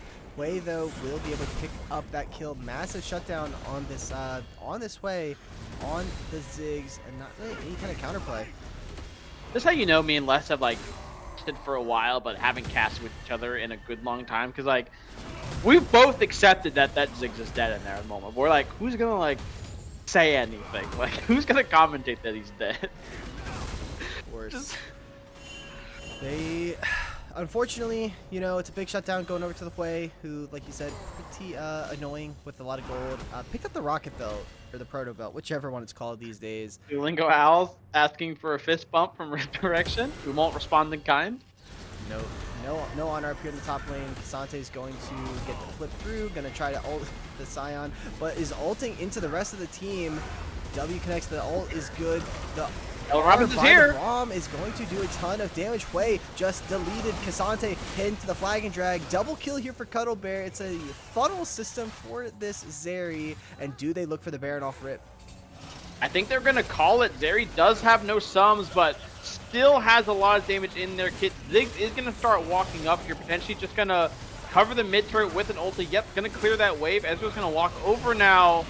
Duolingo is falling low, but the name of the game was, hold on, Dane's going in here. Flagged and dragged on. They're looking for the fight. Venge is in, taking a ton of damage. Cataclysm onto the Pantheon. He's going to block a ton of the damage. Ziggs has shown up. They are looking to continue the fight. Full HP, full mana. Jeeves has to flash away. And they're going to call that a win. Pantheon flash, Nautilus flash, Ezreal flash, and no flashes had to get burned in that fight for the Cheezers. Yeah, the Cheezers do have to get off Baron, but the name of the game in Game 1 is starting to become the downfall, or potentially the name of the game as we advance through this mid-game here in Game 2. Every single time there's a fight, without fail, it seems like it's just a 1-on-2 or a 2v2, and then 4 Cheezers show up, right? They're just all moved together. They respond to these plays. They let someone stick their neck out as bait. That's a Toes just going to run over Resurrection. Just gonna show up. Was hoping to do a little drive-by. Nautilus is getting hit there by the flag and drive, but Jonathan is pretty low, maybe bit off more than he can chew, and now Duo is showing up. I mean, Zeri is strong, is just peppering these autos into Venge, who has the E, will fall to Duo. Now Zeri going over the wall. Zeri feeling themselves there, going in. The stun is there, the fear onto Memer 6. Braum should fall. We can't see what's happening to Zeri on the bot side. Picks up a kill onto Nautilus. The Hunk. The Ziggs is just doing so much damage on the other side of the map. Zeri gets out. Double kill there for the Hunk, and Duo, or that's a Toad rather, is looking to go with the satchel, trying to get the kill onto Hwei on the other side of the map, but the directed cam just wants to show you the Hunk fully flexing on him. Not 8-0 on this Zeri. Just, I mean, wow. Knowing the limits of the champion, weaving in and out of these fights, the Hunk is showing why they are deserving of this title. And once again, it's another fight. It looks so good. GoatMilk was like doing what the Cheezers were doing, but back to them, right? They bring all the members, but the Cheezers are just always so connected, always just at the right spot, at the right time, and it's another punish here. And if you're GoatMilk, I mean, you need to take a breath, right? You need to kind of go under that assumption that Cheezers are using the buddy system. You need better vision control. Zella Robbins has to just proto build away with the fear of just the flag being dropped down. The buddy system, very underrated. I feel like it doesn't get talked about enough. You know, at no point in life is it bad to, you know, operate with the buddy system. Dragon is spawning here. It is not Soul, so I think if you're Milk, you're just content with giving this up. Play for vision around Baron, because, you know, that's gonna be the objective that I think you can fight over. If you're gonna win a fight, you have to get on this Zeri. It's gotta be Nautilus hitting a massive, whether it's a hook or an ult, Pantheon with the Grand Starfall over the top. But if you're not killing this Zeri, well, I guess that's It's not- true. Yeah, Angel has a good point there. But no, I mean you are 100% right. They have to somehow get onto the Zeri. You do have the Nala's ult for it, but where's the follow-up damage, right? It's the Nala's ulti, and then it's basically Vengeful accepting he's gonna have to give up his life, get that follow-up stun onto Zeri, just try and do as much burst damage as he can. But I don't know if that's enough because you have to pour so much damage onto the Zeri that the Ziggs, who's now on 3 items himself, has the full death cap, is just gonna sit there and free hit you as well. And that's where these I've learned just that whenever I see these 2 damage comps and everyone's like, oh well, if you just killed the damage, it's a free win. But the answer, or I guess the solution sounds easy in theory, but actually executing it, so much tougher. Very, very difficult to kill the Zeri, very difficult to kill the Ziggs. Things are now coming out here. Mimir Sticks and Madge are here. I mean, Riz is tanky, has the backup for Nautilus, and Aura Q comes through. Do a lot of damage to this Cassante. Q3 is going to connect.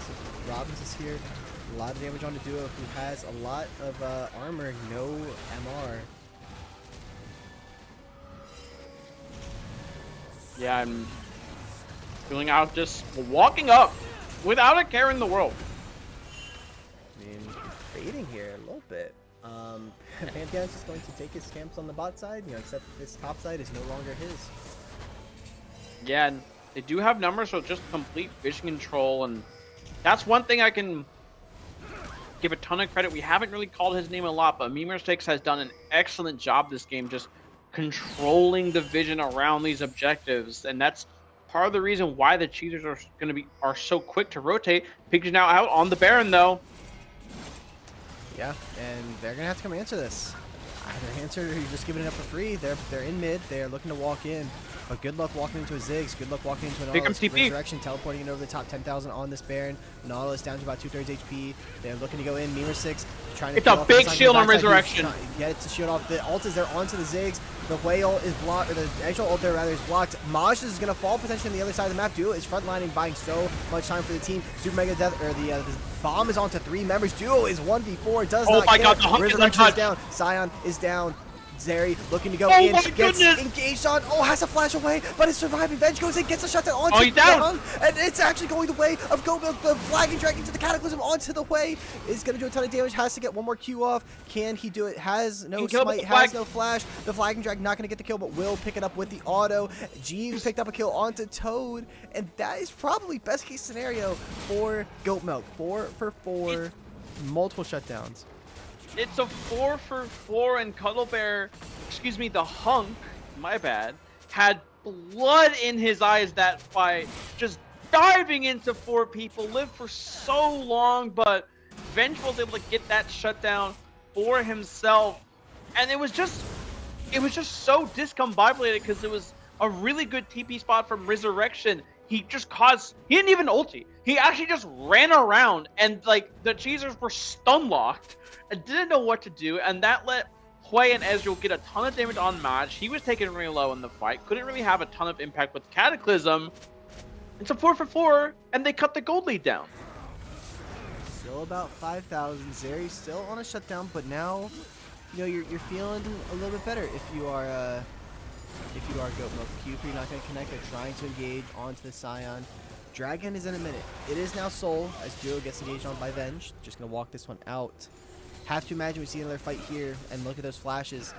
None are available for the Cheezers. Pantheon, Cassante still have theirs. And they have first move here. Duo gets hooked up there. Duo is tanky, but are you 1-on-5 tanky? Looks like the answer is yes. I guess so. I mean, you just gotta walk out of that thing. Oh, this Scion champion's so silly. See, and back to ethicality. Tank Scion, extremely ethical. Full AD Scion, extremely unethical. That looked unethical to me. The fact you just kind of ate all that and just gonna walk back mid, back to full HP. Keeping an eye on this Jarvan, not going with the flagging drag. just hitting some cues for poke. Ziggs trying to pepper here. Zeri doing what they can. A lot of damage. Here comes. Here he comes. Going in, gets the slow onto the Ezreal, who's going to take a ton of damage. I mean, Maj look already one shot completely out of this fight. Duo He's just so low. Maj is low. Health bars are so low across the board. Spiraling Despair only going to connect onto the Scion, who is just going to be able to eat this one up. Takes the fear, takes so much damage, but does survive. Has the teleport and can just come right back. Jeeves, though, does not have that liberty. Look at Maj on the other side, though. Maybe looking for a flank. Yeah, but Venge is somehow so full healthy. HP. How did that happen? So healthy. Maj is so deep, by the way. Where is he? Maj is hitting the Krugs for some health regen. That's Aura. That is Aura. Now we're back for round 2. Jarvan still has the Cataclysm. He engages there onto the side. Look at the flank. Gets caught out there. Can't fly and drag out. Double kill there for that. So the flash over by Venge is going to pick up the Jarvan. Jeeves has no summoners. Has the blast. Will be able to survive. The Brawlmar is not going to be good. Ends up being a 2-for-1. But the jungler was taken out. And your jungler is full HP. Can they do this dragon? It looks like they're just going to say screw it and go for it. They're going to go for it here.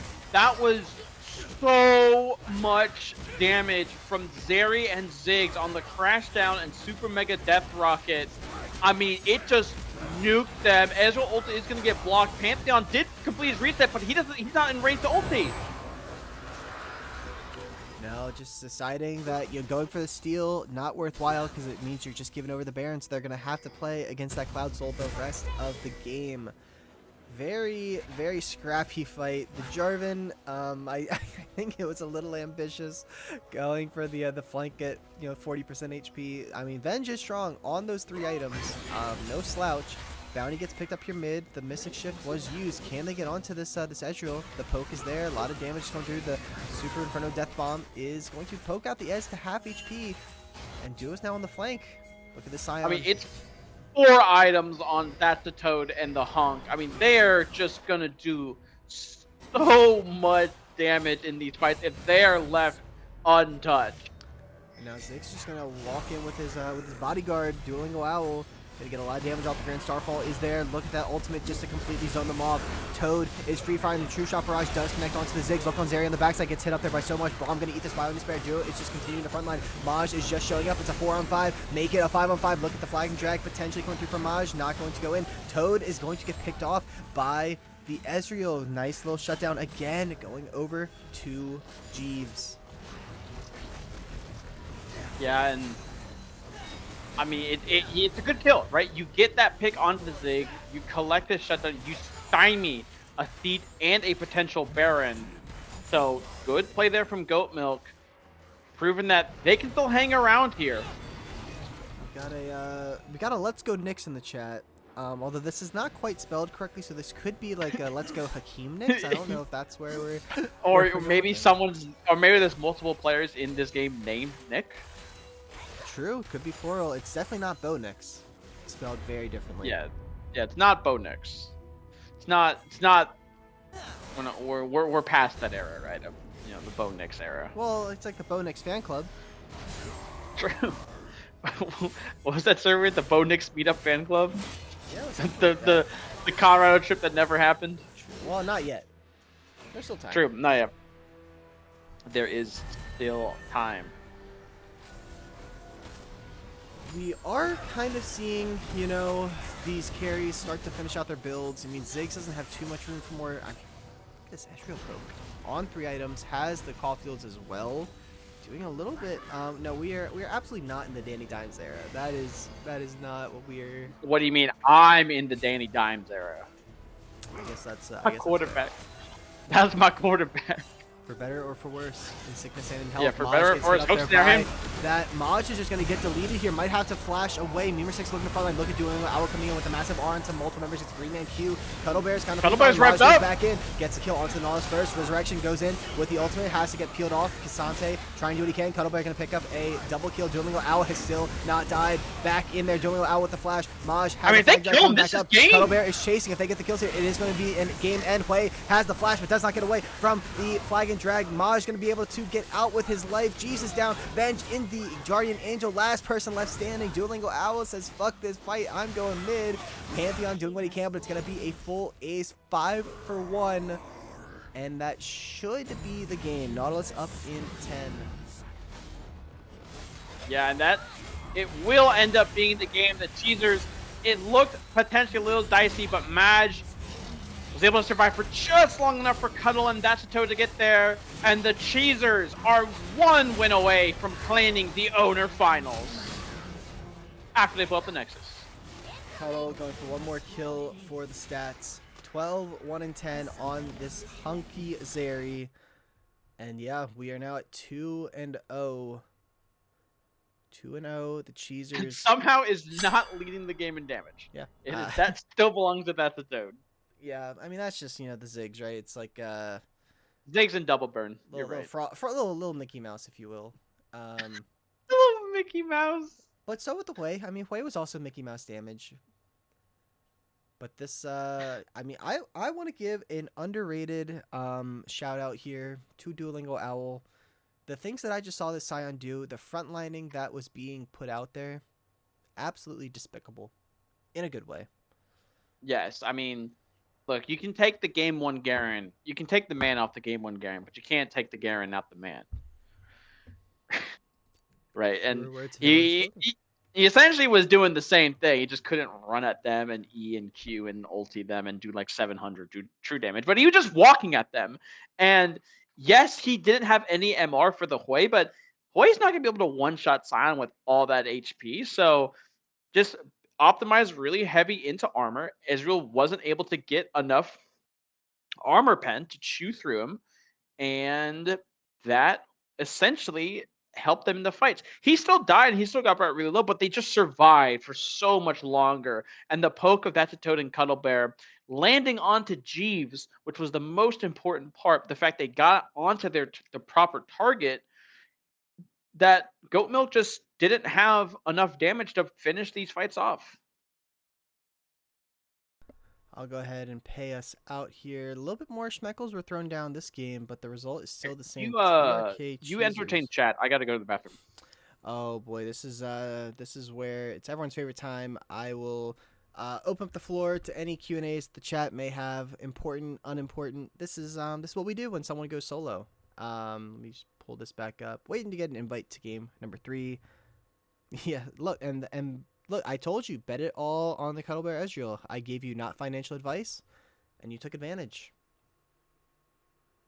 Well, you didn't really get that much back. Well, you got like a little bit back.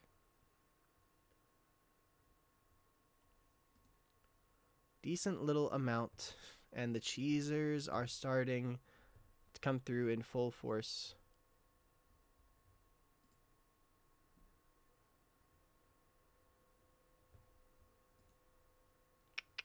Let's see here. We'll see if. Okay, it looks like they're swapping sides. So while Ludiak is gone, we'll go ahead and do this.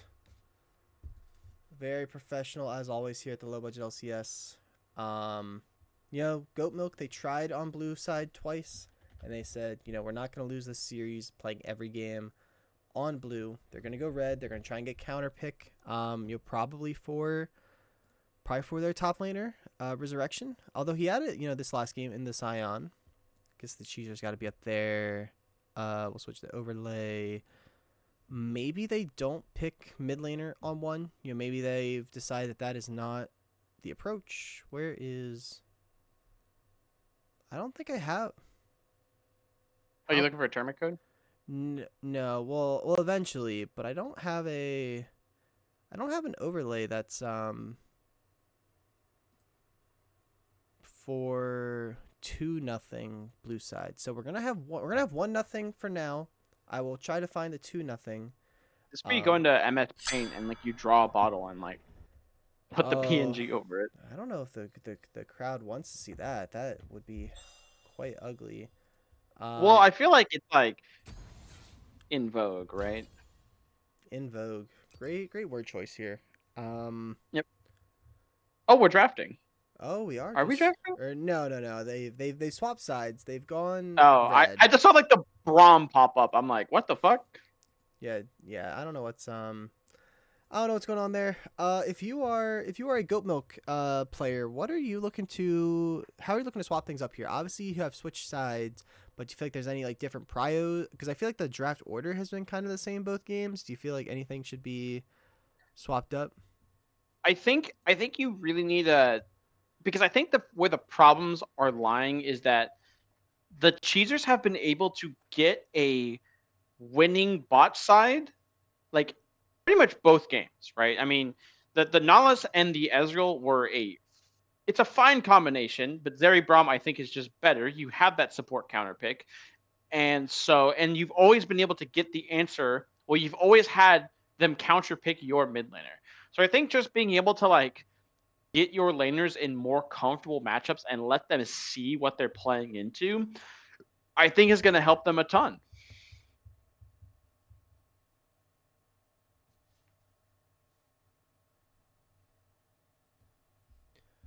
And like I said, if you are the Cheezers though, um, you just have to keep putting, like I said, pedal to the metal. You can't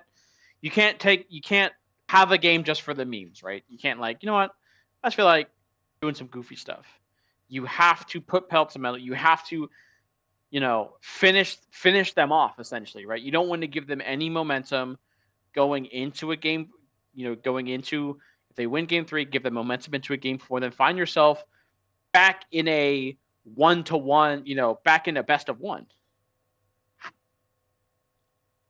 Yeah, and that correctly answer that perfectly segues into Cyclic's question. It is a 2-0 to the Cheezers. GoatMilk on their last life here.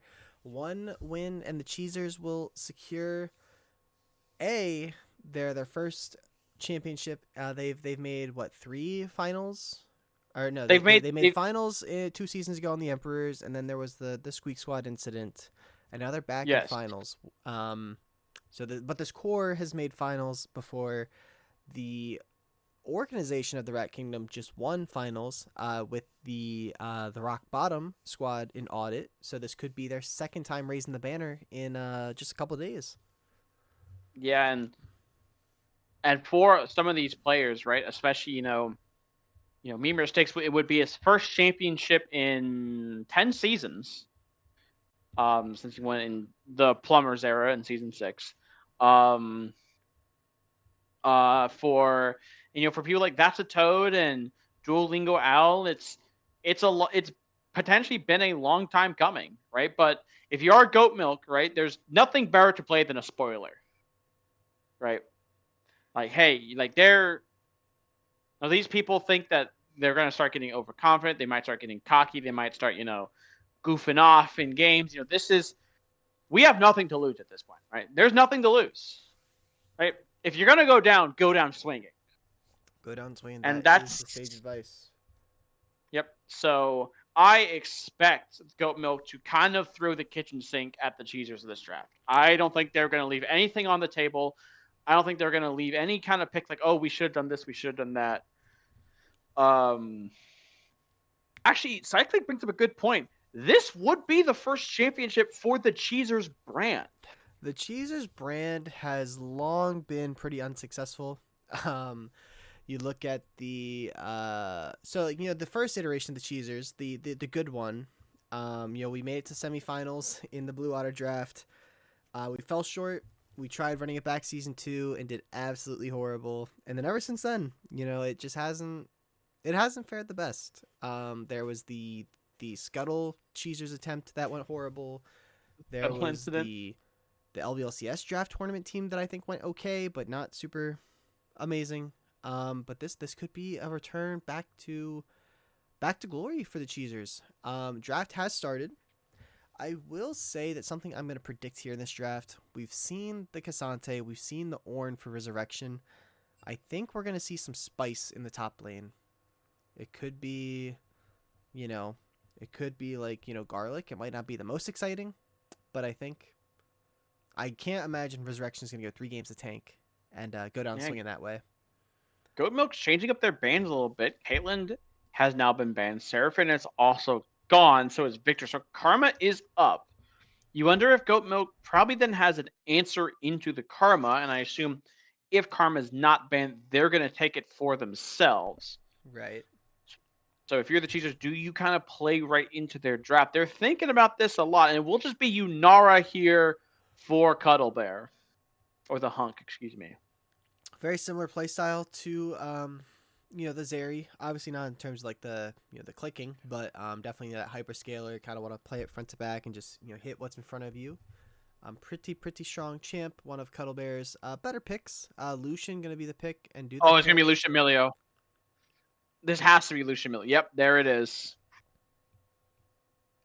Instantly picked there, no hesitation. They're looking to play aggressive on this Lucian. We saw some aggression from Jeeves last game, even on that Ezreal. Was kind of weaving in those cues through and through. Pretty solid performance. We'll see. Does Mirasix go the Karma? Does he go something more engaged based into Melio that doesn't feel the best? I mean, it is going to be Unara Lulu, so they're just going to try and survive and scale this lane out. But this lane is, historically, at least this season, really, really tough for Unara Lulu. And with that, you're gonna need some front line somewhere else. So I wouldn't be shocked if you see. I mean, Maj doesn't really play tank junglers like that, so I'm not sure if it's gonna be coming out here. I mean, this is where you start to get deeper into the pool. Deeper into that Fearless series makes it a little tough. Could maybe see a Galio. Gonna be the Wukong. You could. He is going to be Wukong, a really, really high priority champion. Of course, I don't know if he's still in this chat, but Mr. Earl King, aka Gran Torino, had a superstar performance in Wukong in Game 4. But Wukong does need that level 6, does need at least a good amount of gold in his pocket, and doesn't have the fastest clear. And there is Cassiopeia. Okay, well, we can't ban Cassio if we've already picked it, as what my draft was saying that they're about to do. Okay, it's just Syndra. But Cassiopeia is as that's the tone in chat. It's like, I've heard of a champ being pick or ban, but this is ridiculous, as it looks like they were covering the Cassio picked and about to ban it. But Cassio right now in this meta is really, really, really dumb. Like, she is really strong with the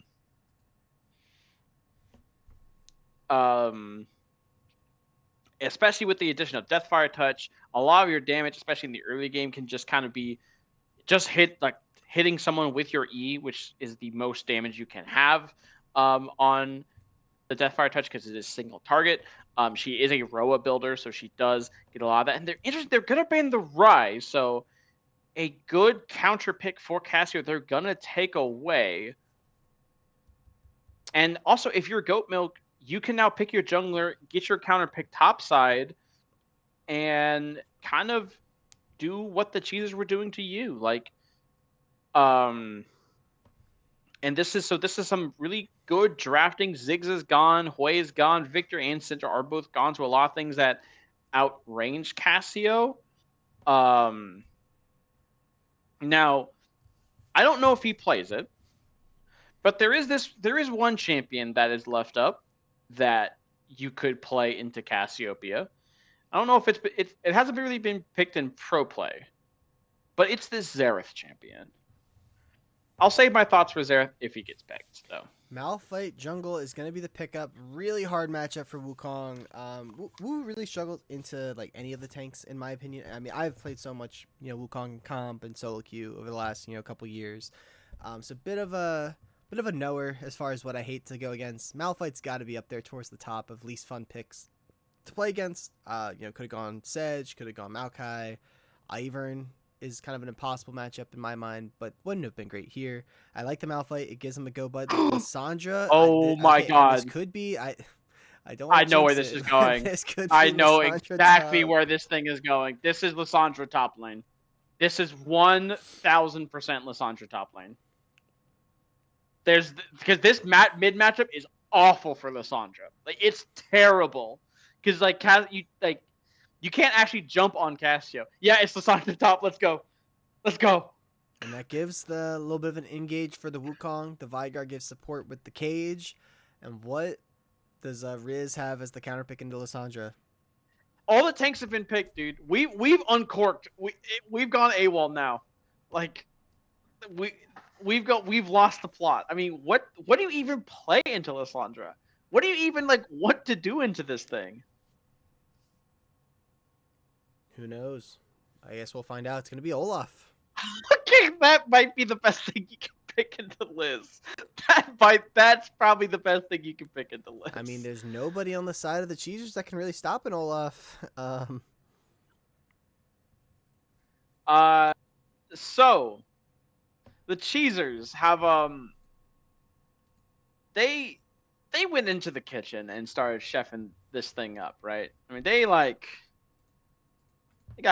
were cooking. They got the walkout. You know, they making the fried rice and whatnot, and they turned the heat up, and it's like on high now. I'm worried that the kitchen might start burning down as you're putting the oil and the butter in the wok, right? GoatMilk has a pretty standard, easy comp to play. I mean, it's Malphite goes in, you follow up with the Lucian ulti and the Cassio W and the Olaf R, and you just pretty much run them down. However, if the Cheezers get an early game advantage, somehow, I don't know how they do it, but if they somehow do it, then it might be really hard for GoatMilk. Because if this Vigar gets rolling, yes, the Olaf is unstoppable, but no one else is. No one else is unstoppable. And all the Melio shields and Ws in the world can't save you if you're below half HP and Vigar throws his R at you. Yeah, it is. I don't want to jinx the Cheezers here as the predictions are live. It feels like they might have gotten a bit of hubris after their 2-0 start, and we might have cooked a little too hard. What's that? Like they might have gone to the kitchen, turned the oven on high, and start burning that thing down. And we'll see if it comes to fruition. I don't need more It is not gonna be enemies. my turn to leave you to entertain the chat for just 1 minute. As I go grab a bottle of water. So the floor is yours. As I'll switch it over to, in case anyone's wondering where these champions are going. Yes. So, like I said, I'm just trying to like ponder, I guess, how do the Cheezers actually play this game? Because I think that like I don't. The thing is like you can play like high squishy comps as long as you have like a lot of mobility. You can just kind of like dance around fights, and you have that with the Wukong, or in Lulu right there. They can dance around fights. They're squishy. They can dance on the edges. You can't exactly do that with Lissandra and Vigar. Like those champs want to be like in there. And the friends actually, well, are they in order? Are they not in order? Are they in order? This would be Malphite top lane. Which is, that. It's your funeral. That would not be great if it is Malphite top lane, because I think that Lissandra and Wukong could actually kind of punish that. It's hard because I don't know if they can blow up Malphite actually that fast before Malphite can get his ulti off. I would have sworn that Olaf is going to be sent top lane, and you can just kind of like run Lissandra down once you hit level 6, because there's nothing she can really do. I guess she can kite away from you with her E. But yeah, I mean, the Cheezers have, if they win with this comp, man, I mean, hats off to them, because this is ridiculous. This is a ridiculous comp to pull out in a closeout game 3. I mean, it's like I said, but GoatMilk's comp is just easier. It's more standard. Lucian Milio's a high prio bot lane. Cassio's gonna get the prio mid lane. The one thing that worries me is they just have a lack of range into Vigar. Vigar cage can be pretty effective because, Olaf's unstoppable and Malphite can ulti out of it, but if Cassio and Lucian are stuck in there, it's hard for them to get out. And for all we know, they could be another masterful Cuddlebear performance, or excuse me, performance from the Hunk. So Am I seeing this right? yeah, no, that's what I was talking about that too. It might I don't know if they weren't swapped over or not. Now I love Olaf jungle, and I probably imagine it's okay into the Wukong, but this definitely seems suboptimal for both these. Like this is the worst combination. Like both these lanes just seem worse for the Malphite and for the Olaf. Malphite doesn't get to build any armor, and Olaf, I don't know. I feel like the Malphite would have been a lot better jungle. Yeah, I think because the thing is that like it I mean I guess it's the same concept if you want to gank this to Sandra, right? Malphite. I mean, but Olaf would be so good because Lissandra's gonna have a lot of push. Then Olaf can just start running her down. Then once Lissandra E's, Malphite can ulti on top of her. But no, like it's just hard for me to I don't know how the Cheezers play fights. Like I don't, because there isn't a whole lot of things that can stand in front of Yunara Lulu and help them from Olaf and Malphite sprinting at them. This is Owners is not CEO. It's the division above CEO. CEO is like your D2 to Masters Elo, and Owners is uncapped pretty much. Yep, this is the big boys. What's up, Jisp? 2-0 for the Cheezers here so far. The Cheezers running a little bit of a silly comp here on the blue side for game number 3. Again, as a Wukong merchant, I have had many a time where I've been thrown out onto the streets. I pick the Wukong and there's no kind of team identity around it. This does not look like the most fun Wukong game, whether it's the Cass or it's the Malphite. The Melio gonna punch you in the face with the bowling ball and then laugh at you. Really just one of the most toxic champs in the game.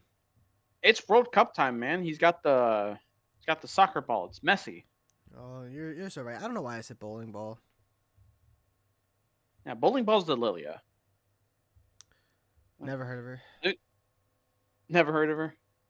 Are you and Lilia fall on rough times? No, well, I mean, I'm just, we're on the league hiatus. Haven't really been playing too much. When I have been playing, right.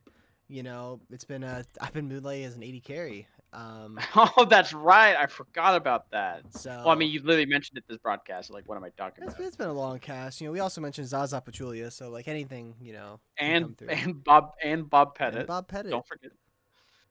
And 2008 JaVale McGee. that is true. They're gonna be so confused. Whoever wins the series to go back and watch the stream. What are they talking about? Well, Memer 6 is a ball knower. I don't think he's gone 82-0 though. Oh no, he has, right? Has gone 82-0. Might have cheated though. Sorcerer's saying it was they're looking into it. Might be like a shoeless Joe Jackson situation.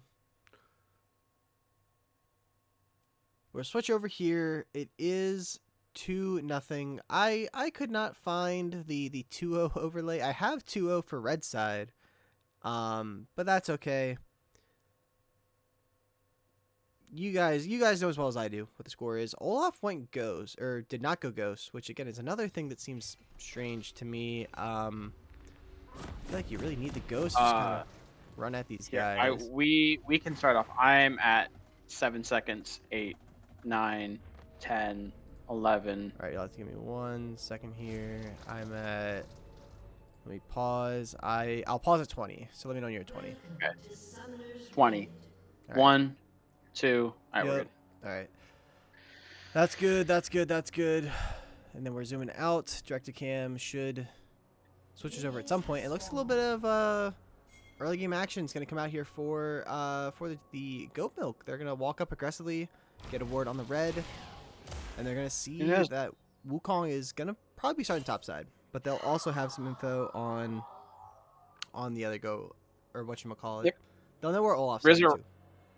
Yeah, Resurrection and Just throwing a little rock at Duo, and now he's hitting that. He's kind of boogieing down right now. One of the best dances in the game. It's one of the best. Not as good as I. Do you know how funky Xerath gets? Xerath gets down. Dude, Xerath would make a killing in a Miami club. For an all-powerful being made of pure energy, he knows how to boogie. As Cuddle Bear and Humor Stick actually getting a good side of this trade here. Barrier has to get used on both sides. Heals got used on both sides. This is some early aggression coming out for a couple of Enchanter bot lanes. Yeah, and it's a good sign though if you're the Cheezers in your bot lane is gonna be able to get that level 2 advantage first into a lane that was picked into them to lose or for them to beat it, but right, if you're the Cheezers, you're just hoping you can scale, right? You're just hoping your Inara gets items, your Vygar gets stacks, as Jeeves is really, really low. Finally takes over to level 2 now. All the sustain is gone from GoatMilk, whereas the Cheezers are chilling here. Now, you still have that pot on the Unara, right? And Jeeves, without any pots left, you still have both pots on Memer Sticks here. Able to crash this big wave in here, and Olaf is pathing topside, right? So there is no help for your Lucian and Emilio coming, at least for the near future. Meanwhile, for the Cheezers, Wukong is going to be down here shortly. Gonna keep the pressure on. Probably not gonna see a ton of this top lane, although Duolingo Owl gonna reset for an early Dark Seal. We'll have to see if that materializes into anything. I mean, to be fair, it is an effective 350 back, right? You get the back is interesting. That's a Toad did opt for first strike in this matchup, and you know every time that's up, Ella Robin's gonna look to either tag him with an E or a Q to get it off the Vygars. Olaf is now top side, but no dive will be had. It'll just be a top crab for him. Now Olaf did start the wolves, so I'm presuming that, or I guess it's assuming. I'm assuming he's gonna go back to his wolves, do his Gromp, try to get to a Tiamat on a first reset. But yeah, it looks like Wukong just gonna get a ward on the Gromp and then skedaddle. That's a Toad. It has to flash here. Flash trade. You'll take that if you're the Cass. Yeah, absolutely you will take that. I mean, yeah, you're even CS if you're Vygar, but no flash. Your Cassio did have to blow the Ghost.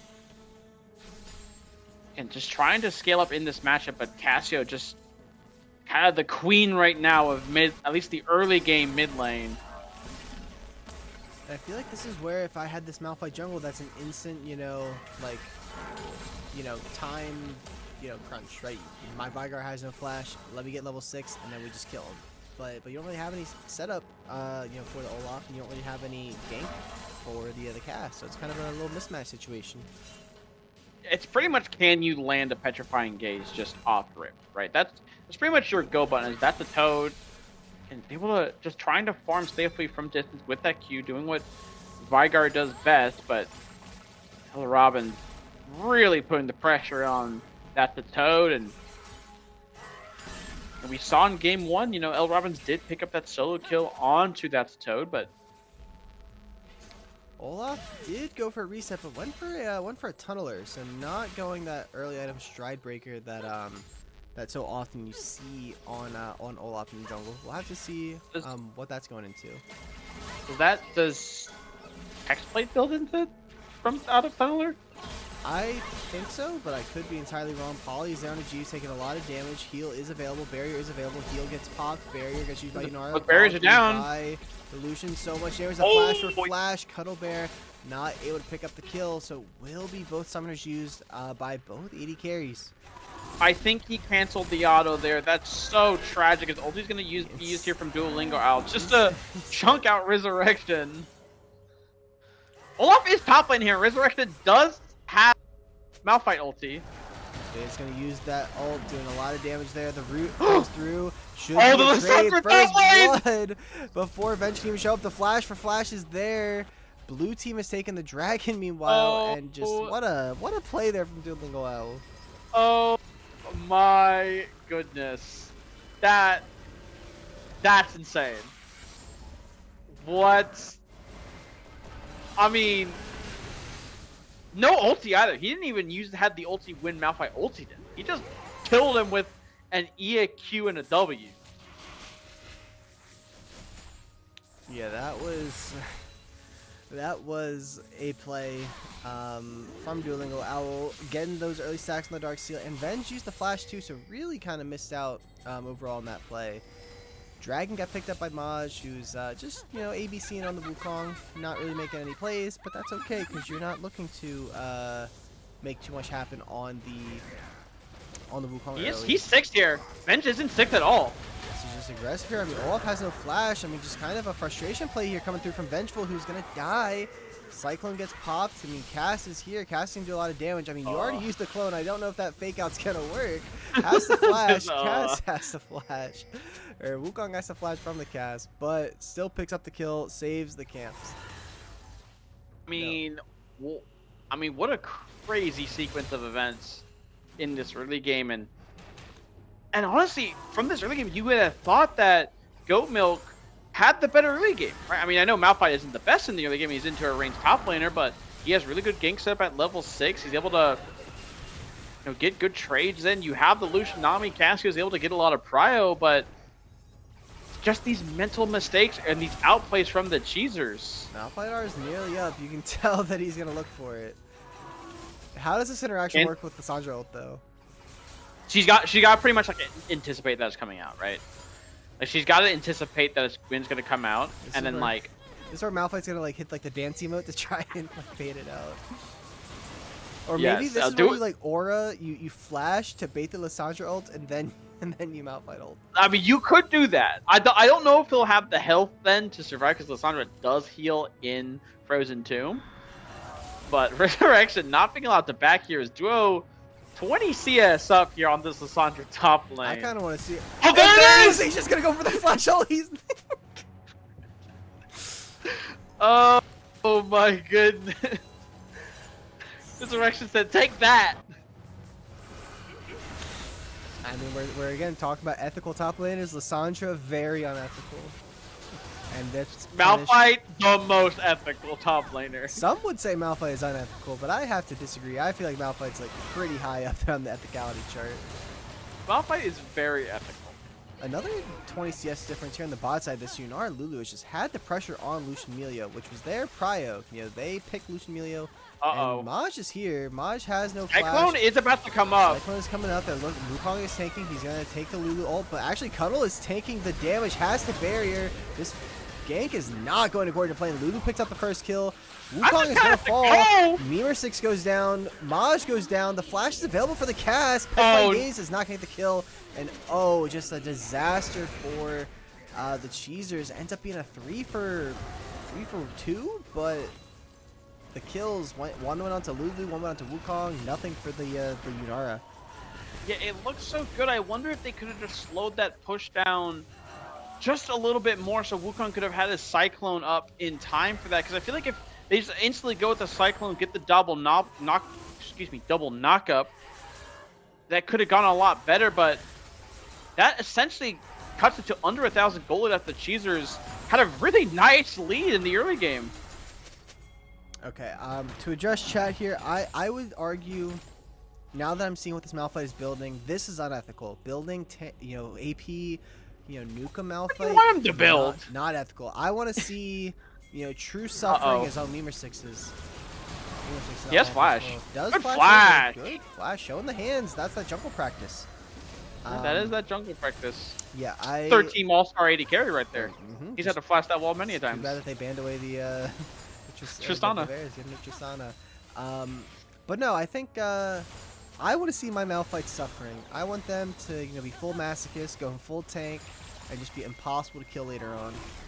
Well, it is Imperial Mandate Lissandra, so. That's also gross. Almost as unethical as it can get. I mean, Varus top. I don't know. Okay, that is a wild statement. Because at least Lissandra's like goofy, right? It's like, oh, it's Lissandra. Like Lissandra was a top laner like back in yesteryear. Surely, like, that era doesn't count, right? I mean, we're talking like, I mean, back The then. plumbers there. The plumbers. Back then, Dark Winds existed. As Dragons get started up, Maj is gonna have to peel off. Vengeful has shown up, not on item. The Triforce is there for the Wukong. Back then, Dragon just gave you gold. 50-50. Look, double teleports. Oh, we're 5v5ing this. It's going to be a 50-50 for the Dragons. It's going to be taken there by Blue Side. Petrifying Gates is not connected from the Cassiopeia. Big ultimate by Resurrection onto 4 into the Ragnarok. So much damage going through. Emilio is getting the ult. Keeping Lucian alive. Barrier is there for Lucian. Cuddle Bear is pumping as best he can with the Lulu ult, with the Wild Growth. The Flash is not going to save him from the Malphite Q. And Memer6 is the last one left alive. Has no flash. Tanking up is Cast. Resurrection, what an ultimate off that teleport, and it just was a disastrous play for the Cheezers. Lissandra, who's one of the best engaged champs, just gets completely outdone because you can't do anything if Malphite knocks you up, right? She just dumps in, knocked you up, boom, everyone's instantly dead. Huge ulti there from Resurrection, and it's just a disastrous team fight for the Cheezers. When they've been team fighting so well throughout this series, but they got the GoatMilk got even numbers. It was a full 5-on-5, and they threw a haymaker back at the Cheezers.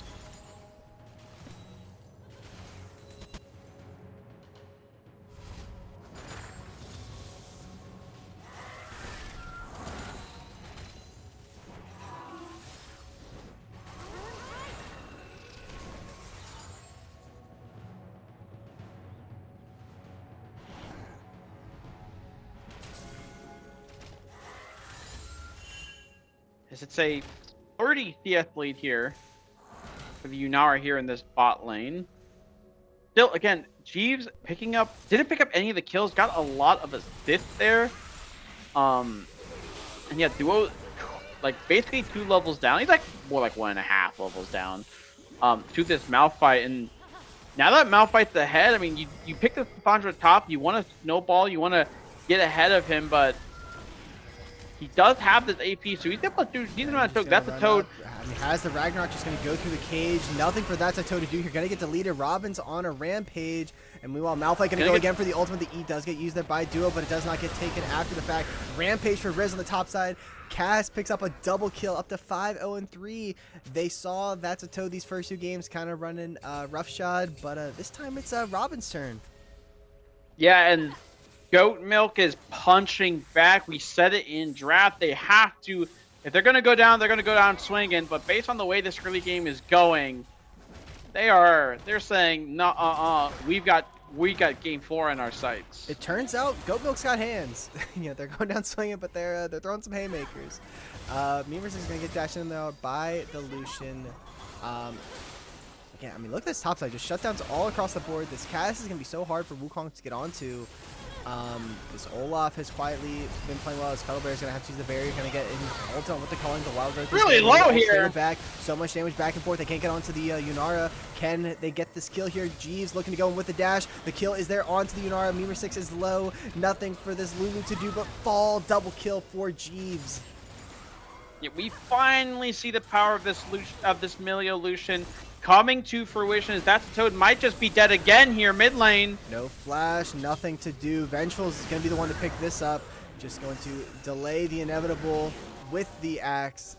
This game has spiraled out of control very quickly for the Cheezers, down 4,000 gold, 5-14 in the kill count. Maj is here, gets hit by the bowling ball, so no follow through play. Yeah, and we said about it in draft, like, did they go into the kitchen and burn it down? And right now it's looking like the kitchen's on fire, right? Yeah, and you have to wonder, like, and I don't want to start, doomsaying here, but if we go to game 5 and, we end up seeing the Cheezers lose this series, they'll have to, like, think back on this game 3, maybe going a little too goofy with the series on the line, with this Lissandra top, with this, I mean, it's sort of the whole comp, but obviously Lissandra top's kind of the one that sticks out the most. Again, we're not there yet. We're not even out of this game. They can certainly still win this game, as Rift is going to go over to GoatMilk, but they're going to have to find a way to play these fights differently. Yeah, they have to just slow down, slow the pace of this game down. They were doing such a good job in the early game, but I think after that early game, they kind of felt invincible. Like the first 2 kills go their way. They do that bot dive. It doesn't go great. Casio picks up some kills and just been snowballing ever since. And then you get that disastrous dragon fight. And then after that's been like them trying to find little advantages, walking where they shouldn't be. And, you know, it, like after that dragon fight was like a 400 gold lead. It's now almost 5,000 gold lead in the advantage of GoatMilk. Dragon gonna be spawning up here. It's an ocean. Great for Ragnarok is immediately gonna pop there by the Olaf. Gonna run through. The calling is peppering the Vygar, who has to flash out completely out of the fight. Does not have teleport, so I'm not sure how they can play this dragon. Rift Herald looks like it's gonna be a bit spawned here in the mid lane. They're gonna take out that tier 1. They're looking to try and make a play on the bot side on this Cassiopeia, who has a low turret. Mid tier 1 is gonna fall. That Rift is gonna crack the mid tier 2, and now look at the everybody is on their way. Everyone here is 5-on-3. There is no play here for the Cheezers. They're gonna have to concede and play for that top turret. Try to get that objective bounty. I mean, the Cats is just so tanky that I don't even know if you get that cleanly if you dive it. I mean, Lissandra's able to get this top lane wave and able to grab this turret, but the damage is kind of already done through this early game. You're able to get at least a little bit of bounty gold back into your pocket, but it's going over to your Lissandra top lane.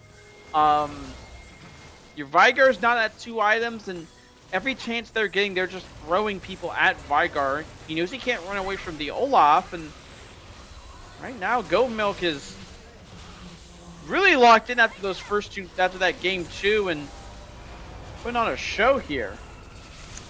Yeah, it is looking good for them. You know, they're up 5,000 gold. They've got the bounties live. Olaf is in a really good spot. Wukong just taking over to level 11. They could look to force a play, but I mean, everyone's shown back up. This is a really risky Maj looking to go in, hits the Q, hits the E, gets ulted there by the Malphite, into the cycle, into the just flash. a solo ult. I mean, Olaf is going in a little too aggressively. Cuddlebear able to survive with the barrier, with the flash. Does get here comes Cass. Little shutdown, but look at Cass, you come in with the flash. Petrifying Gaze connects onto nobody. Lissandra going to take one for the team, keeping everybody alive. Cass has nothing left. Memer 6 has to go over the wall, has the shield. Cass should be able to pick this kill up eventually. Jeeves is going to be the one to secure it. No, Robbins is dominating, is still now up to a 700 gold shutdown, but the Olaf went a little bit too deep there. Cuddle did pick that shutdown up, so there are signs of life. Meanwhile, look on the bot side.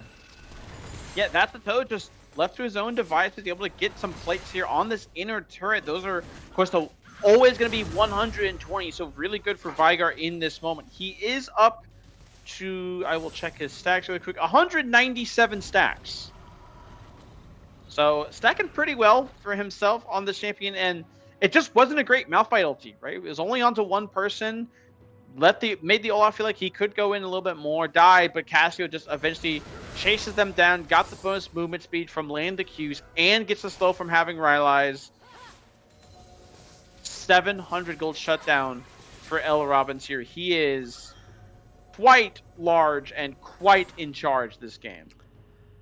Absolutely. And I mean, this Malphite up to a 500 shutdown is going full AP, so is burstable.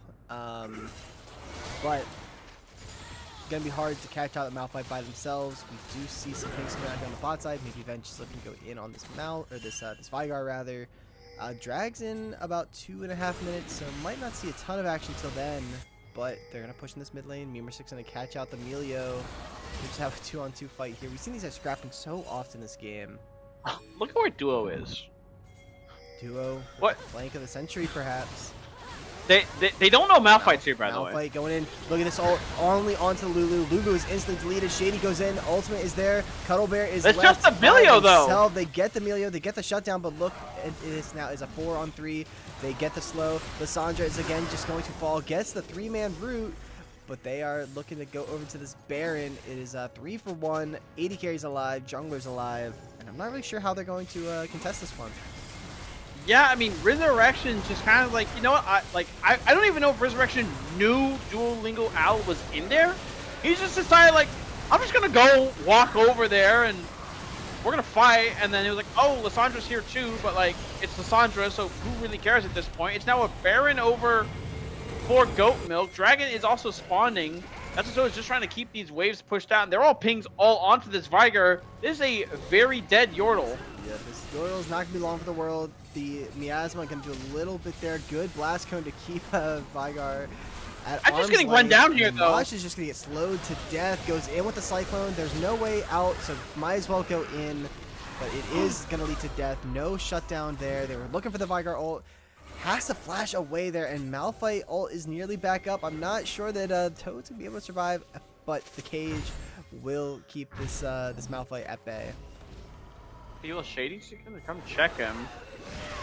Ooh, thought the W would hit, but not able to land it there. Looks like they're gonna try and get what gold they can mid lane. Gonna have ourselves a little bit of a base race here. I like Red Side's odds with the Baron. I like their odds a little bit more too. Although Lucian's not actually down here for the base race, you know, it is just the cast, it is just the Emilio. But this tier 2 should fall bot. Dragon gonna be up in 15 seconds. And I'm not really sure how the Cheezers fight that one. Yeah, it's gonna be a bit hard. You just kind of have to sit back and, you know, wait to pick your spots, right? I mean, hope that, you know, maybe they get a mistake, buys you a little bit more time, gives, you know, up to these 3 items, but pings are all out. They do know Resurrection is here. Cuddlebear Music did still step up a little bit. I mean, they could look to try and fight. They know that Olaf's on the other side, but with that's a Toad down there, probably just not the angle they're looking for. That is now 3 dragons with 2 oceans over to an Olaf, over to a team that has Emilio. Kind of scary stuff. Yeah, it's not a great spot to be in this game if you're the Cheezers, but you're not out of it. You just have to slow it down. I mean, and these shutdowns are find your massive. stuff. If you can somehow find a way, you've got the Lissandra for pick, you've got the Vigar cage. If you can find this Lucian, you can find this Malphite or Cass. There are opportunities, but when they're all grouped up 5, I think those opportunities evaporate. Yeah, they're not long for the world here, and again, Lissandra, she's on 2 items, but they're very cheap items, right? They're not super impactful. You do have, of course, the Imperial Mandate. That's going to help out a little bit, but not a whole lot. Lissandra is just continuing to split here, just keeping the gold at least somewhat even, right? Like, it's still 5k. It's still a lot, but it hasn't ballooned into this 8k, 9k kind of, like, massive deficit. You're still down a lot of gold at this point in the game, but it's a recoverable spot as Mash. This may be on your side of the map, but this is no longer your jungle. You've got to get out of there. Will survive with the Trickster. And yeah, I mean, they nearly have that bot tier 2, so that will be a nice little gold, you know, injection at some point. No Baron, no Dragon. We'll see what the next play is for GoatMilk. Yeah, and what's wild about this game too is that Cuddlebear is still up gold on Jeeves. Still up gold. Cuddle has been playing incredibly well. There just happens to be a 2,000 gold difference mid lane, which is not great. No, this not great at all. This cast is causing some problems. We'll see where the Cheezers find the opportunity, if they ever do, to try and get these shutdowns. I think you have to try to burn some summoners before this dragon. You know, if you can get this cast flash, maybe it's playable. If you can get this this Lucian shutdown, maybe it's playable. But right now, not a whole lot of anything they can do. Esmaj is just watch the Malphite run away. Has the Seekers in inventory, by the way. They maybe tried to see Esmaj is not done. Malphite has out. That's a decent cooldown to get, but it is on a like 0-second cooldown. So I'm sure that'll be back up in time for the next fight. They do lose the mid turret for this all this going on too. So has to give that one up. Once again, your side of the map, not your jungle though. It always feels terrible as the as the jungler who's getting 4 quadranted. You know, those 2 items, you know, that's probably what you're sitting on the rest of the game. You gotta, and while that's done, they're dropping vision, they're tracking where you are, they're just suffocating you out of the game, being able to really find plays. They are clearing vision in the top side though, so they are setting up defensive vision around this Baron. There is a Well- 45-second difference on them, so maybe they're scared that they would be like instantly hitting the Baron and then go to play the drag after. So they're Now- trying to hold, but all it Now takes there is is an Malphite important show up. breakpoint that's about to be hit, which is Vigar. He did hit that death cap, but does not have that 1000 AP threshold. He's only at a casual 891. But is that enough? Right? You can, and to keep in mind, you can only one shot one target. You know, so will that be enough? Who do you even want to try and blow up? If you can blow somebody up, it's a tough spot for the Cheezers to be in. I think it's even tougher as the cage is there. A lot of damage is going to go onto the bench. He has to Ragnarok Alright. out. That's solid. And Emilio. Milio ulti was used. Yep, so those are some big ultimates used. Now, can you punish that? You don't have eyes on this Malphite. Vengeful is just going to heal all the way to full. El Robin is going to get killed out here by the This is the big thing. two. First fine gauge does connect. It's not going to be enough. The Robin has flash wave. Shutdown goes over to Cuddlebear. The flash in from Vengeful, who now gets ulted there by the Lissandra. And look at that double kill for Cuddlebear. Yunara, that is what they needed. They're going to look... the moment GoatMilk break away as a pack, they split themselves up. The Cheezers just instantly pounce on them. Do they play for more? They're going to stop the Ocean Soul. They're going to get that bounty. They're going to get the shutdown onto the Yunara, who's already ahead. Should be, you know, close to 4 items now after getting those kills. We'll see if it's a full item. And just like that, we've got ourselves a game. That Mortal Reminder gonna get completed. Yet the more reminder comes out, and like it didn't even need to get the Milio cleanse there, because it was like in that one moment, like Resurrection sitting on the flank, like waiting for them to step up mid lane. They know they have to push out this mid lane, but this year just say, who cares about mid lane? You're not all together. We're just jumping on your Cassio. Now, no flash on the Yunara now is scary, but no sums on your Olaf, no sums on your Cass.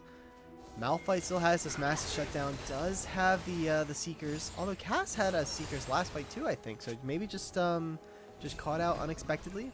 They're gonna retake It could this also vision. just be willing to just save it, right? Like, hey, I'm just dead here. Like, maybe doesn't have the gold to get the doesn't have the gold to get the they're just gonna rip it. Vigar does have TP. Could go They for do go see on that the they're mid on lane, it. Is getting teleported in. 10,000. This thing is dying so fast. Lissandra goes in, going to self-ult, try and buy time for the team. Malphite's looking for an arm. Wukong into the miasma. The Petrifying Gaze not able to connect 2,000 on this dragon. It's going to be picked up there. Lissandra going to be the first kill, and they're going in for the 50-50. It's going to go over the way of Bosch. Look at the bot side. Cuddlebear gets the kill into Malphite. Cuddlebear is strong. Venge has no ult, or actually does have the ult back up. Look at this damage actually coming from the Vigar. Kind of insane. Cuddle is maybe looking to go in. They get 2 kills. 2 for 2, but they get the Baron, and look at the gold. It is even. They can't keep getting away with this, Les. They can't keep getting away with this. There have been, it's like I said in game 2, there's so many games, they're down for so long, and the team messes up once, one time, and they just take over the game. They're now going to take this tier 3. They're playing for the inhibitor. The cage is there onto the cast. So much damage. Cuddlebear's going to walk up in the miasma. Has the barrier. Can he get the kill on this cast? Look at the flank from Venge from the backside. Stopwatch is there. Olaf is coming in. Teleports here from the Lissandra. Cass is one shot. Olaf into the Ragnarok. Cuddlebear is going to fall. Does get killed off though. TP in from Liss. Cass is low. Has to reset. Inhibitor has gone down. They're not looking to play for more. They're not gambling it away.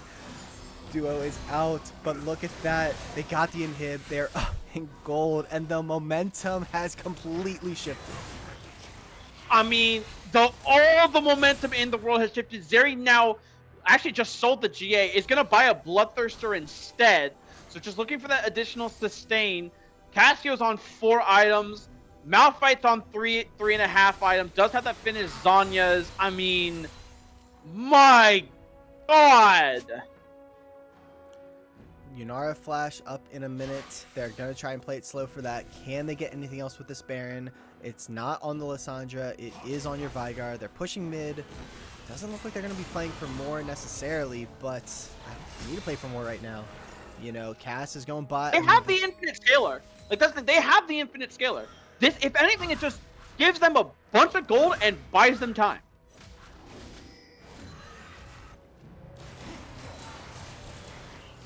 How did we get here? This game looked doomed 10 minutes ago. I mean, we were talking about we're getting ready for game 4. Like, we're talking about what if the Cheezers lose this entire series? Like, that's what we were talking about. Wukong has that maw much needed into this enemy team comp. The Banshee's Veil tech for the Lissandra. I'm not sure this build's ever been built before. This you know, like the Scorigami, this is Build-Agami right here. Oh, look at the flank maybe coming through. Duo goes in, gets the root off onto You're gonna have to Vengeful. get the Ragnarok on him. He's not gonna use it. He just No. kind of Wow. eats it. There's no damage from this Lissandra, right? So Is that fair? it'll be back up for Jag. It is a Banshee's Veil third Lissandra. That is true. Or they Look at Madge. go back in. I was just pushing mid. Have to get the mid prio. They are all grouped up here on this this mid chokehold. Cass is behind. Yunara picking up the red buff and is now showing up. Wukong has to be here. Your I mean, can Matt just not like run mid and just end the game? I mean, Riz is in a lot of trouble here. He's holding He's gonna it as have long to as he ulti. can. I mean, into the stopwatch. They're gonna have to look to root, and they're looking They're to find fighting the on the other side. bot I mean, fight, too. Riz is gonna fall. Riz is down on the other side of the map. They are alive. Cuddle is alive. Look at the healing coming through. Lissandra's looking to go in onto the backside by trying Gaze on the 2. This is the play for the Cheezers. They get the kill on the Jeeves. They get the kill on the Shady. Vengeful is down with the ultimate. All that is left is Robbins, and there is no fucking way this game was lost. They go in, trying to get the kill on the Cast, who has to flash away, has to ghost away. Maj looking to go in, will fall. Doesn't matter though. Will survive. The stopwatch is there, but the base. Cass has to reset. The slowest walk from these Yordles. This little tiny Yunara. Can L. Robbins save the game for the team? One turret has already fallen. Duo. The ult is not Thumb's no available. ultimate. I Nothing don't for the think it's Cast. possible. Gets ulted. It's just going to fall. The Nexus is exposed. The Cheezers somehow found a way to bring this game back, and they are going to 3-0 here in the finals. They are your owners' champions.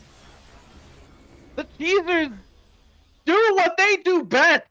I mean, from the jaws of defeat, just one mistake, literally one positional mistake from L. Robbins just lost them the entire game. It is wild. Unbelievable result here in game number 3.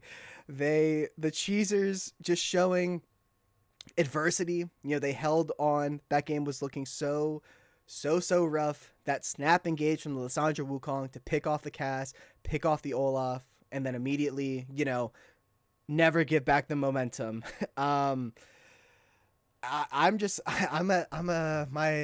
I don't have thoughts. I mean, that was absolutely incredible. That was the craziest comeback I think I've seen in a long time. Will the graph let us see anything? I mean, just this Yunara. I can't tell. I mean, the Yunara was wild. Well, do we want to move up bring the Cheezers up? That's up to the Cheezers if the Cheezers would like to come up. He said, the post interview. Mr. Meme6 said we are all here for the interview. All right, well then I will just go ahead and start dragging bodies up. Oh, there's so many channels here. So you're out of here. You're. Oh, I'm first. Well, it's everybody. Everyone's coming. Well, I know, but the best player gets top. dragged in first. Oh, wait. Obviously. Well, Oh, yeah, that's all right. We try to win the order they were in the call. I have pulled the entirety of the Rat Kingdom Cheezers up into the casting booth. Welcome in. Congratulations on your championship here tonight. I think we're simply gonna have to start with the end. You know, the morale couldn't have been feeling super great in that game number 3. It looked pretty tough. Tell me about that. You know, the light switch. You know, the flip of the momentum. Well, I think we were always pretty ahead bot lane. Like we were kind of like smashing them, and even though things were not looking bad top side, like not looking the best top side, we knew we outscaled them. I mean, Malphite went full AP, so that guy was kind of squishy if he didn't hit ult. And we kind of just kited them out because outside of Olaf, we had really good zone control, and he was only one who could kind of ignore it. But we had kind of just good zone control against everyone else, so it made it hard for them to play if they didn't have go buttons. Yeah. Yeah, I always knew that Toad had hands, so I was never worried. Yeah, a bit of a hands check. The hands of pressing E and then blowing Olaf ult. Now, I do have to ask, because as someone who has watched a lot of these games, how is it that you guys just keep, like, there's so many games where it's like, wow, this game is completely doomed. Mhm. And then you look back like, oh, they won. Well, if you look at the wonderful sticker where it says Okay. "Nah, I'd win," Okay. that. But yeah, we've definitely pulled a victory from the jaws of defeat, and we've definitely pulled defeat from the jaws of victory. That has happened. And there's no What? better way to do it. The coin flipped head 3 times in a row for us. It was a weighted coin game one. Now- Well, We had Anivia Misfortune. Pretty hard to lose on our best champs. This is true. And, you know, you guys executed in that game 1, which of course, you know, they had the sub. But then, you know, game 2 looked pretty strong from you guys. And then, like I said, game 3, you know, the Lysandra top, I mean, we knew it was coming. I don't think anyone could have foreseen the build. You know, well, the- so actually, that was actually a pro play build that a bunch of Korean top laners happened to like playing Lysandra top randomly. So I brought that up to Duo a few days ago, and he was playing a good bit of it, smurfing on it, and that was enough. We'd seen enough. We locked it in. And I mean, it made the pick of the game, the pick of the series on that cast. Got the big shutdown over to the Yanara.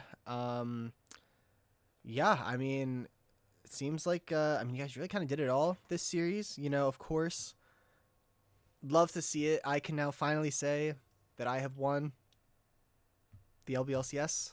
You know, did I? Do And it you even you played. You played. I did. That's pl- my I did- goat. I did play one series. That is true. I was gone for that one game or one series, I think. No, you were going for the series. You were going for the whole series. Yeah. Yep, The, yep. the boom, what up? All it took for me to win was to sit on the couch the whole season. But no, obviously, really excited to see you guys finally win. I know that this core has played several seasons together in some iteration. You know, there was the Emperors, which had I believe Duo, Memer 6, and That's a Toad. And then there was the Squeak Squad last season, which had Memer 6, Tuttle Bear, myself, Duo. And now we're back to the Cheezers, finally bringing some glory to the brand that has been tarnished time and time again over the last year and some change. Very exciting stuff. I don't know if I have any other questions other than no, I mean, I don't know if I have any questions. I don't know, any questions from you, Mr. Zodiac? I do not have any. Oh, I don't have any questions left for you guys. Go ahead. I have a question for you, Mr. Sudiak. Why did you put in the red announcements that we 3-1? What game did we lose? I didn't believe in you guys in that third game. Oh, Not okay. believing Well, okay, in but you guys. Crazy. who specifically were you not believing in? Don't say me. Okay, listen. There was at one point where it's like, all right, the bot lane is smashing them. They're like 30 CS up. I'm like, oh, they just got 2v2 killed. I'm like, yeah. At that point, I'm just like, yeah. That's pretty sad. Yeah. Yeah, it was tough, but you guys brought it back. 3-0 win is very impressive in finals. And again, you guys did it as the 4 seed, so it's not as if you guys came in as the as the favorite in the playoff bracket, but you guys seem to have clicked over the second half of the season into the playoffs. So very solid run, that upper bracket, into the championship. I guess we don't have any more questions for you, so I mean, I guess I'll just kind of give the floor to the Cheezers. If there's any shout outs or any final thoughts on the seasons or just general remarks, the floor is yours. That was our first sweep of the season. We have always dropped at least one game in every single series we've played before. Oh, Yep. And we're usually winning that game rollers. too, and then something happens and we lose. Something terrible, awful, horrible happens. Someone dies 11 times on Nico support. Which they were. but then we won. It was a very new feeling. Woke up feeling the cheesiest. Yeah, this was my first time playing in low budget, so I had a lot of fun playing with the Cheezers. Wasn't sure what to expect. I mean, my playstyle changes depending on like what team I play with. I actually had a lot of fun kind of like switching it up this entire season, so definitely would come back for sure. Yeah, no, it was good that we drafted you, Mosh, right? Like, This is a very fun draft league. Oh yeah. League, yep. Yeah. Maj did think for a second during game 1 that this was a draft league. Not sure how that was arrived at. I was drafted. Sorry, I don't, man. My card was called. I think Rucha recommended me to you guys, and I got drafted. Yes. Shout out. What happened? Rucha. Didn't think we'd say her name on the cast tonight, but much like Rucha. JaVale Shout out. McGee and much like what else did we talk about? Pete Crow Armstrong. You know, anything can be brought up on the cast. True. Okay. Any I- other? I have some closing shout remarks? outs. Oh, yep. Go. Oh, this will be good. I like to shout out the OG Cheezers. We got Bear up in that top lane, Less Force in the jungle, Cryo, my OG, and last but not least, Bradley Memer Sticks. I just doxed him. Memer Sticks. GG. The OG Okay, Cheezers. Chad, add me on LinkedIn if you want. I need to build my The connections. OG Cheezers, keeping up the spirit. I mean, it's really about resilience. I still think back to the days. Blue Water Draft League. I was 1-20 on Silver, and we just front doored them. That was peak gameplay, and I feel like we've brought that spirit back here today. And I'm really grateful for Bradley for letting me on. I mean, I've been on 3 rat rosters now, and I've had the time of my life. Shout out to Griffin, Master. Wish we got that one season, but Chelsea was just too strong. Fireplans too. The Tweet Squad too, and Cuddle Bear, all these guys, Maj and Toad. It's been blessed. Been blessed. Blessed for sure. Any I would closing like to- remarks, Memer Six? Yeah, I would just, like to thank the LBLCS for having us and all the continued years of experience. I'd like to thank all the rats and cheesers, all the subs and whatnot. I also have a special rat announcement coming. We're getting merch. We're getting jerseys. Holy. Let's go, rat plug. Rat merch. Well, you heard it here first. Yeah. Are they heat? Well, you'll get to see them if you are in the Rat Kingdom. Announcements soon, probably. I suppose Maybe. that's fair. Baby, I assume you typed Wait, something. did I didn't type the something. Knicks I are the just- Knicks winning? No, the Knicks are Oh. not winning. Oh. I did check what the score was during Oh. after game 2, and I saw it was like 70-46. I'm like, oh, half? That can't be good. It is 90-75 Yeah, right now. I saw the Spurs were shooting 60% from the field. I'm like, that can't be good. That's no bueno. Yeah. Oh, Not that good has for the 8 Knicks. points. But Ooh. good stuff for the Cheezers. Good stuff for the Rat Kingdom. This is going to wrap up our stream tonight. Appreciate everyone who had tuned in tonight. Was a blast, even if it wasn't a super long stream. I think we still have a couple more finals left to go. I think we got executive on Sunday, and then CEO is going to be after that. So on behalf of everyone in call, all the Cheezers, Zodiac, this is Les Force signing out for the night. Thank you for tuning in, and we'll catch you soon. Bye-bye. Bye. Bye.